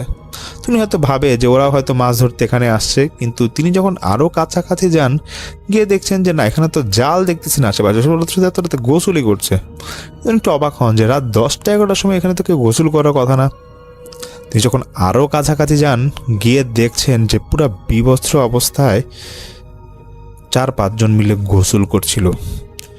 আকাশে যখন বিদ্যুৎ চমকাচ্ছে সেই বিদ্যুৎ চমকানোর আলোতে তিনি দেখছেন যে যারা তার সামনে গোসল করছে তাদের চেহারায় কালো একটা মানে অবয়বের মতো একটা চেহারাটা, তাদের চেহারা নাকি এমন অবস্থা গলিত চেহারার মতো এবং চুল কিছুই নেই, টাক। এবং তিনি খেয়াল করে দেখছেন চোখটা পর্যন্ত নাই এবং বাজে ভাবে ওরা নাকি কথা বলে যাচ্ছিল, মানে গর্জন করে কথা বলছিল, মানে দেখা যাচ্ছে যে হুঙ্কার দিবে এরকম একটা কথা নাকি ওদের মধ্যে নিজেদের মধ্যে হচ্ছিল। আর কিছুক্ষণ পরপর মানে শয়তান যেরকম হাসে এরকম বাজেভাবে হাসতেছিল। তো এই জিনিসটা উনি খেয়াল করে দেখছে যে আসলে কি উনি কি মানে চোখের মধ্যে কোনো রকম সমস্যা নাকি, কী দেখতেছে এগুলা। তো সেই লোক তিনি তখন তাদের কাছাকাছি আরও যান, সেই দেবাশুবাবু, এবং তিনি যাওয়ার পর বলতেছে আপনারা কারা। কারা যখন বলবে সেই 5 জন নাকি একসাথে তাকায় বলতেছে আমাদেরকে দেখে বুঝোস না আমরা কে। তখন তিনি কোনো কথা না বলে জালটা ফালায় আস্তে আস্তে হাঁটা শুরু করেন উল্টা দিকে। তখন সে 5 জন লোক যারা ছিল তাদের মধ্যে একজন বলে উঠতেছে এভাবে, যারা বেটা কই যাস, আমরা যে গোসল করতেছি দেখ না, আয় আমাদের সাথে গোসল কর। তিনি কোনো কথা বলতেছে না, সোজা হাঁটা শুরু করছেন এবং বুঝে গেছেন যে এখানে আজকে তো মাছ ধরা যাবেই না, আর এই জায়গাটা আসলেই ওনার জন্য বিপজ্জনক হয়ে উঠতেছে। তিনি যতই সামনে যাচ্ছেন বিড়াল এবং কুকুরের কান্নার আওয়াজ পাচ্ছেন, মাঝে মাঝে মনে হচ্ছে যে কোনো মেয়েলি কণ্ঠে কেউ ওনাকে ডাকছে। উনি হাঁটার সময় আশেপাশে ফিল করতে থাকে যে দুই পাশে যে গাছগুলো আছে সেগুলা বাতাসের মতো ঝড়ো বেগে মানে দোল খাচ্ছিল। সব কিছু তিনি মানে অনুভব করতে করতে তারপর তিনি তার বাসায় গিয়ে পৌঁছান, এবং বাসায় গিয়ে তিনি প্রচণ্ড হাঁপাতে থাকেন এবং শান্ত হয়ে যান। পুরাটা ঘটনা তিনি যখন পরিবারের সবাইকে ডেকে শোনান, এবং শোনানোর পর ওনার বাবা যখন শুনে বলতেছে যে দেখো রাতে তো বিল এরকম, নদী বা বিল এরকম তো খারাপ কিছু ঘটতেই পারে, তুমি এক কাজ করো, তুমি বাসায় গোসল করে একটু ঘুম দাও, এগুলো নিয়ে তোমার চিন্তা করা লাগবে না। পরের দিন তিনি ঘুম থেকে ওঠার পর ওনার নাকি শরীরে কাঁপুনি, মানে ভয়ে উনি একদিকে তাকায় থাকতেন এবং কাঁপতেছিল ওনার শরীর। ওনার বাবা ঠিক করে যাচ্ছে ঠিক আছে চলো কোনো কবিরাজের কাছে তোমাকে নিয়ে যাই, দেখে কি হয়। কবিরাজের কাছে নিয়ে যাওয়া হয়, ঝাড়ফুঁক দেয়, কবিরাজ তাবিজ দেয়, কিন্তু তাবিজ দেওয়ার পরেই শুরু হয় মেইন সমস্যা। তাবিজটা নিয়ে যখন তিনি বাসায় আসে তারপর উল্টা পাল্টা সবাইকে নাকি উনি বকাবকি শুরু করেন, এক কথায় বাজে ব্যবহার শুরু হয়ে ওনার মধ্যে। এবং তিনি কিছুই মানে বাসায় রান্না করা কিছুই খেতে যেত না। ওনার কথা একটা যে কাঁচা কি আছে, কাঁচা জিনিস খাবো, কাঁচা মাছ থেকে শুরু করে কাঁচা ডিম যা আছে নাকি উনি খেয়ে ফেলতো। এবং প্রায় সময় রাতে তিনি নাকি হুট হাট করে গায়েব হয়ে যেত, এবং সবসময় তিনি নাকি উল্টাপাল্টা এরকম কথা বলতো, এবং পরিবারের লোকদেরকে নাকি হুমকি দিয়ে যেত। তো ওনার পারিবারিকভাবে আবার সিদ্ধান্ত নেয় যে কবিরাজকে আবার ডাকা হবে। তো কবিরাজ আবার আসেন, তিনি এসে এবার বলতেছেন যে না, ওর এই সমস্যার সমাধান আমি করতে পারবো না, আপনারা কাজ করেন, ওকে নিয়ে এরকম অন্য লোকের কাছে যান, অন্য কবিরাজ ঘুরেন দেখান, তবে এই গ্রামের চিকিৎসা হবে না। তারপর সেই দেবাশুকে নিয়ে আরেক জায়গায় যাওয়া হয়, এবং যাওয়ার পরে আরেকটা কবিরাজ ওনাকে দেখেই বলতেছে যে না, ওকে তো এরকম জিন ধরছে, এখন এই জিন ধরছে এটাকে তো পানি পড়া দিতে হবে, আর অমাবস্যার রাতে ওর সাথে বসতে হবে এবং সেই জিনকে ডাকার চেষ্টা করা হবে। তারপর সেই অমাবস্যার রাতে ওনাকে আবার সেই দেবাশুকে আবার নিয়ে আসা হয়। তখন তার স্ত্রী এবং তার বাবা তার সাথে ছিল। তো যেই ঘরে ওনাদেরকে নিয়ে সেই কবিরাজ বলবে, সেই ঘরের পুরোটা ঘর নাকি আটকে দেওয়া হয় এবং ঘটনাকে অন্ধকার করে ফেলা হয়, এবং তারপর সেই দেবাশুর শরীরে সেই জিনকে হাজির করা হয়। তখন জিনদের মধ্যে যে ছিল তারা প্রায় 4-5 জন একসাথে কথা বলছিল। তো তখন যে কবিরাজ বলে যে না, আমি একজনের সাথে কথা বলবো, একজন আমার কথা উত্তর দিবি। তখন একটা জিন সে চিকন কণ্ঠে নাকি বলে ওঠে যে আমাদেরকে কেন ডাকছিস, তোদের সাহস তো কম না। তখন সে কবিরাজ বলে যে তুই কেন এই লোকটার পিছে মানে এই লোকটার উপর ভর করলি। তখন সেই জিন বলছে যে আসলে তোর কোনো দোষ নাই, সমস্যাটা হচ্ছে আমরা সেদিন গোসল করতেছিলাম এবং সে আমাদেরকে সেখানে বিরক্ত করতেছিল, এবং ওকে তখনই আমরা টার্গেট করে ফেলছিলাম যে ওকে আমরা মেরেই ফেলবো। কিন্তু সমস্যাটা হচ্ছে যে সে অনেক সাহসী লোক, সে এমনি জোরে যেভাবে হাঁটা শুরু করছে আমরা আসলে ওকে থামাইতে পারি নাই। যদি একবার পিছে ফিরে তাকাইতো তখন কিন্তু ওর ঘাড় মটকায় ফেলাই দিতাম ওকে। তো এইসব কথা শুনে সে কবিরাজ বলতেছে যে আচ্ছা যেটাই হওয়ার হয়েছে, এখন কী চাস সেখানে বল। তখন সে জিনদের মধ্যে যারা যে লোকটা যে জিনটা কথা বলতেছে সে বলতেছে যে 5 কেজি কাঁচা মাছ রেখে দিতে হবে সেই নদীর পাড়ে, তারপর দেখা যাক কী করা যায়। তখন সেই কবিরাজ বলছে ঠিক আছে রেখে দিব, তোরা এখন এখান থেকে চলে যা। তো সেই যে জিনগুলো ছিল সেটা বলতেছে ঠিক আছে আমরা চলে যাব, তো এরকম আজকে রাতের মধ্যে 5 কেজি মাছের ব্যবস্থা করা হোক। তারপর সেই 5 কেজি মাছের ব্যবস্থা কয়েকজন মিলে সেই মাছ নদীর যে পার আছে সেখানে দিয়ে আসে। তো সেই কবিরাজ আবার এটাও বলে দেয় যে দেখেন, মানে ওই সেই যে দেবাশু আছে তার পরিবারকে বলে দেখেন সে এগুলো তো শয়তান জিন, তো এখন এগুলো তো আসলে খারাপ, এটা কখন কি করে বলা যায় না। এক কাজ করেন, মাছ তো দিয়েছেন ঠিক আছে, কিন্তু আমি একটা তাবিজ দিয়ে যাই, এই তাবিজটা কোনোভাবেই আগামী 2 বছর খুলবেন না, এবং যদি কোনো কারণে খুলে যান বা নষ্ট হয়ে যায় বা হারায় যায় তাহলে কিন্তু ওনার সমস্যা হবে, এই জিনিসটা মাথায় রাখবেন। তখন পরিবারে যারা ছিল তারা বলতেছে যে না সমস্যা নাই, এই তাবিজ আর আমরা কখনো খুলবো না, আপনি এরকম তাবিজ দিয়ে দেন, 2 বছর হোক আমরা রেখে দিব। তারপর সেই কবিরাজ তিনি তার তো রিচুয়াল শেষ করে সে তাবিজ তিনি দিয়ে যায়। কয়েকদিন পর সেই দেবাসু তার মা মারা যায়। তো ওনাদের যে ধর্ম ছিল, দেবাসু যে ধর্ম তিনি ছিলেন, তো সেখানে একটা নিয়ম ছিল যে কোনো বাচ্চা যদি জন্ম নেয় বা কেউ যদি মারা যায় সেক্ষেত্রে যে অভিভাবক আছে বা যে ছেলে বা যার মানে যিনি সন্তান তার নাকি এরকম মানে যদি কারো মানে এরকম আত্মীয় মারা যায় বা কোনো রিলেটিভ মারা গেলে তার সন্তান তাকে এরকম তাবিজটা খুলে নিতে হবে, বা যদি এই দেবাসুর সন্তান হতো তাকেও এরকম সেই দেবাসুকে নাকি তাবিজটা খুলে রাখতে হবে। তো দুটাই হয়েছে, মানে দেবাসুর মাও মারা যায়, আবার কয়েকদিন পর তার সন্তানের জন্ম হয়, তখন তার এই যে তাবিজটা খুলে রাখতে হবে নিয়ম অনুযায়ী, ধর্মের নিয়ম অনুযায়ী। তো সে তাবিজটা খুলে রাখে। তো খুলেছে তো মানে ওই মাথাটায় তার মাথা নাকি ভুলে গেছিলো যে সেই কবিরা যে কথা বলছিল, ভাবছে যে আচ্ছা খুলি আবার মানে পড়বো আর কি। তো খুলে রাখার পর যখন নির্দিষ্ট সময় তার কয়েকদিন পর মনে আসে যে আরে তাবিজটা তো পড়া দরকার, এদিকে তার স্ত্রী বলছে না তোমার তাবিজটা পড়া দরকার, তুমি তাবিজটা পড়লো না কেন। পুরা বাসা খুঁজে দেখে সেই তাবিজ কোথাও নাই। একটা নির্দিষ্ট জায়গায় তাবিজটা রাখা হয়েছিল কিন্তু তাবিজটা নাই, মানে নাই, পাওয়াই যাচ্ছে না। ঠিকই 1-2 দিন পর সেই দেবাসুর মাঝে আবার সম্ভবত এরকম জিনগুলো সমস্যা করে, সে নাকি পাগল হয়ে যেতে থাকে। দেবাসুকে নাকি কখন মানে কোনোভাবেই ঘরে আটকে রাখা যেত না। সেই কবিরাজকে খবর দেওয়া হয়, দুর্ভাগ্যবশত সেই কবিরাজ তখন সেখানে আর থাকে না, সে একবারেই তার মেয়ের বাসা চলে গেছিল অন্য জায়গায়। অনেক যোগাযোগের চেষ্টা করা হয় কিন্তু আসলে যেরকম যোগাযোগ করা যাচ্ছিল না।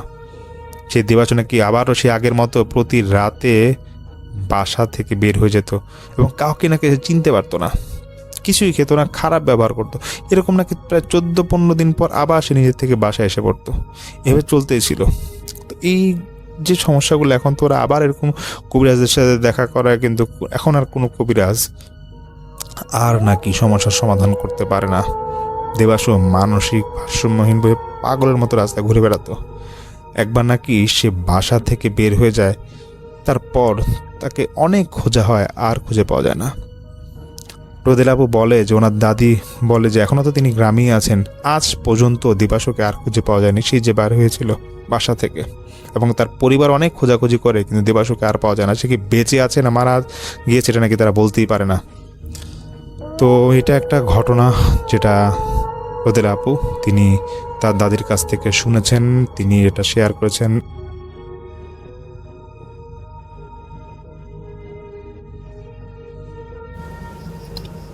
মসজিদের ভেতরের মৃদু আলোটা আচমকাই দপ করে নেভে গেল। চারপাশটা এক মরণ নীরবতায় ডুবে গেছে।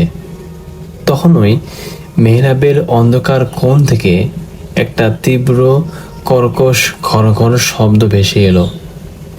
আমি ভয়ে এক পা পিছিয়ে যেতেই দেখলাম ভেতরের কাতারে সেজদারত অবস্থায় সেই বিশাল অবয়বটা খুব ধীরে সোজা হয়ে দাঁড়াচ্ছে। অন্ধকারের মধ্যেও আমি পরিষ্কার দেখতে পাচ্ছিলাম তার উচ্চতা সাধারণ মানুষের চেয়ে দ্বিগুণ, আর তার মাথাটা গিয়ে ঠেকেছে মসজিদের সিলিংয়ে। সে যখন আমার দিকে ঘুরে তাকালো, আমার কলিজা শুকিয়ে গেল। আমি দেখলাম তার কোনো চোখ বা নাক মুখ নেই, কেবল মসৃণ কুচকুচে কালো চামড়ার মধ্যে একটা ফাঁকা অংশ, আর তার দুটো পা সম্পূর্ণ উল্টো দিকে ঘোরানো। সে তার দীর্ঘ লোমশ হাতটা আমার দিকে বাড়িয়ে দিয়ে এক বিকট চেরা গলায় ফিসফিস করে হেসে হেসে বলল, এই নিশি রাতে জিনের জামাতে সামিল হতে আসছিস রে মানুষ, তুই এখানে কেন আসছিস? এই ঘটনা 2022 সালের মে মাসের। আমার নাম ইমরান। আমি তখন নওগাঁর পত্নীতলা এলাকায় একটা প্রত্যন্ত গ্রামে আমার এক বন্ধুর খামারের কাজে গিয়েছিলাম। গ্রামটা সুন্দর হলেও ওখানকার উত্তর সীমানায় অবস্থিত মুঘল আমলের এক পরিত্যক্ত প্রাচীন শাহী মসজিদ নিয়ে স্থানীয়দের মনে তীব্র আতঙ্ক কাজ করছিল। এলাকার মানুষ বলতো ওটা নাকি মানুষের তৈরি মসজিদ হলেও বহু বছর ধরে ওখানে জিনের এক নেককার দল বসবাস করে।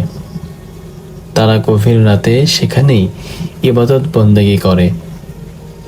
যদি কোনো মানুষ মাঝ রাতে ওই মসজিদের সীমানায় পা রাখে, তবে জিনের দল তাকে চিরতরে অন্ধ করে দেয় কিংবা পাগল বানিয়ে ছাড়ে। তো সেদিন ছিল একটা বৃষ্টির রাত, ঝড়ের রাত।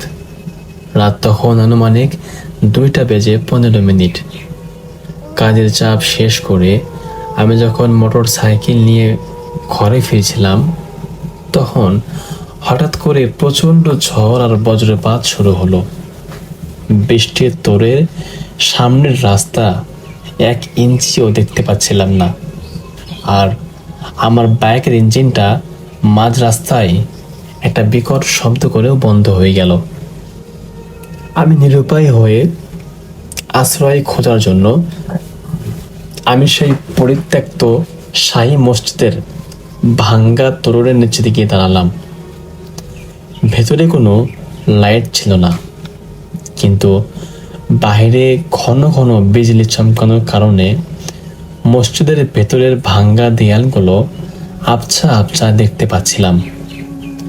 আমি যখন মসজিদের বারান্দায় গিয়ে ভেতরে তাকালাম, দেখলাম মূল হলের ভেতরে একদম সামনের কাতারে একজন সেজদা দিয়ে পড়ে আছেন।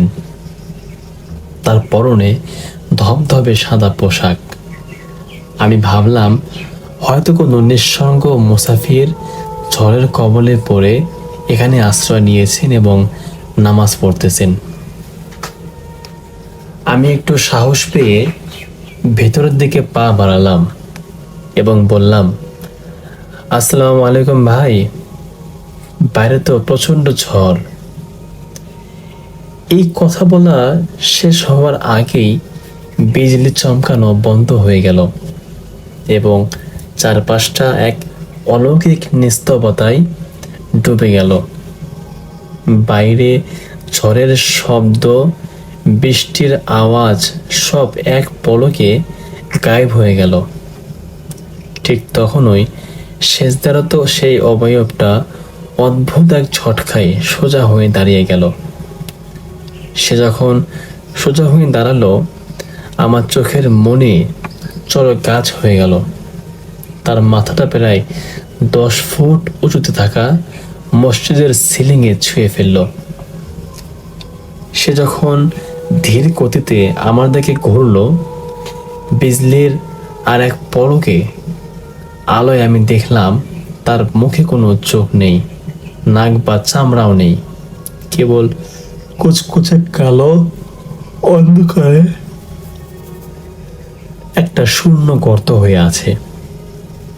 আর তার হাঁটুর নিচ থেকে পা দুটো সম্পূর্ণ উল্টো দিকে ঘোরানো।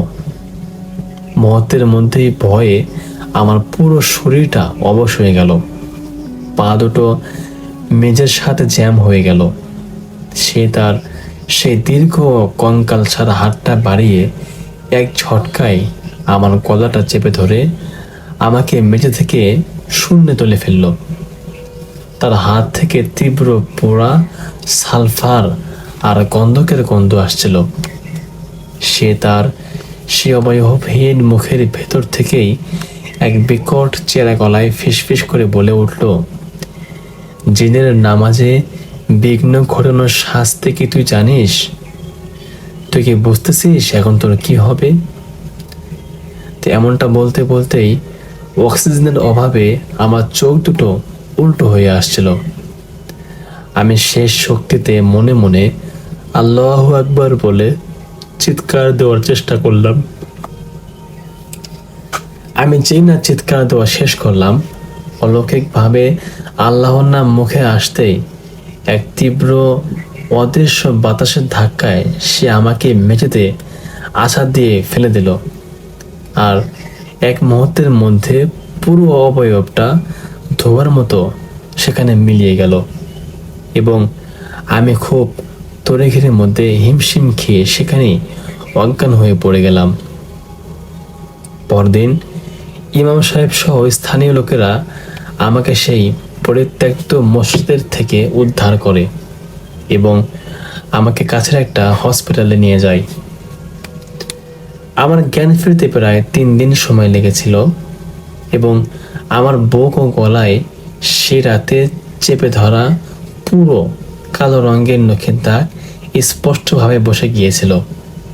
আমি যখন সবাইকে সেই ঘটনা খুলে বললাম, তখন আমাকে সবাই সান্ত্বনা দিয়ে বলল, বাবা, তুমি তো এবারের মতো প্রায় বেঁচে গেছ, কিন্তু তোমাকে আল্লাহ নিজে বাঁচাইছে।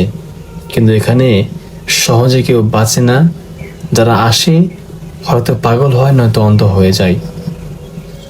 যদিও এখন আমি সুস্থ, কিন্তু আজও রাতে ঘুমানোর সময় যদি বাইরে কখনো ঝড় বৃষ্টি শব্দ শুনি, আমার শরীর ভয়ে শিউরে ওঠে। আমার মনে হয় সেই শাহী মসজিদের অন্ধকার মেহরাব থেকে সে দীর্ঘ জিনটা আজও আমার দিকে হাত বাড়িয়ে ফিসফিস করে বলছে, পরের বার তোকে আর ছাড় দেব না। তো এই ছিল ভাই আজকের ঘটনা। আশা করছি আপনাদের ভালো লেগেছে।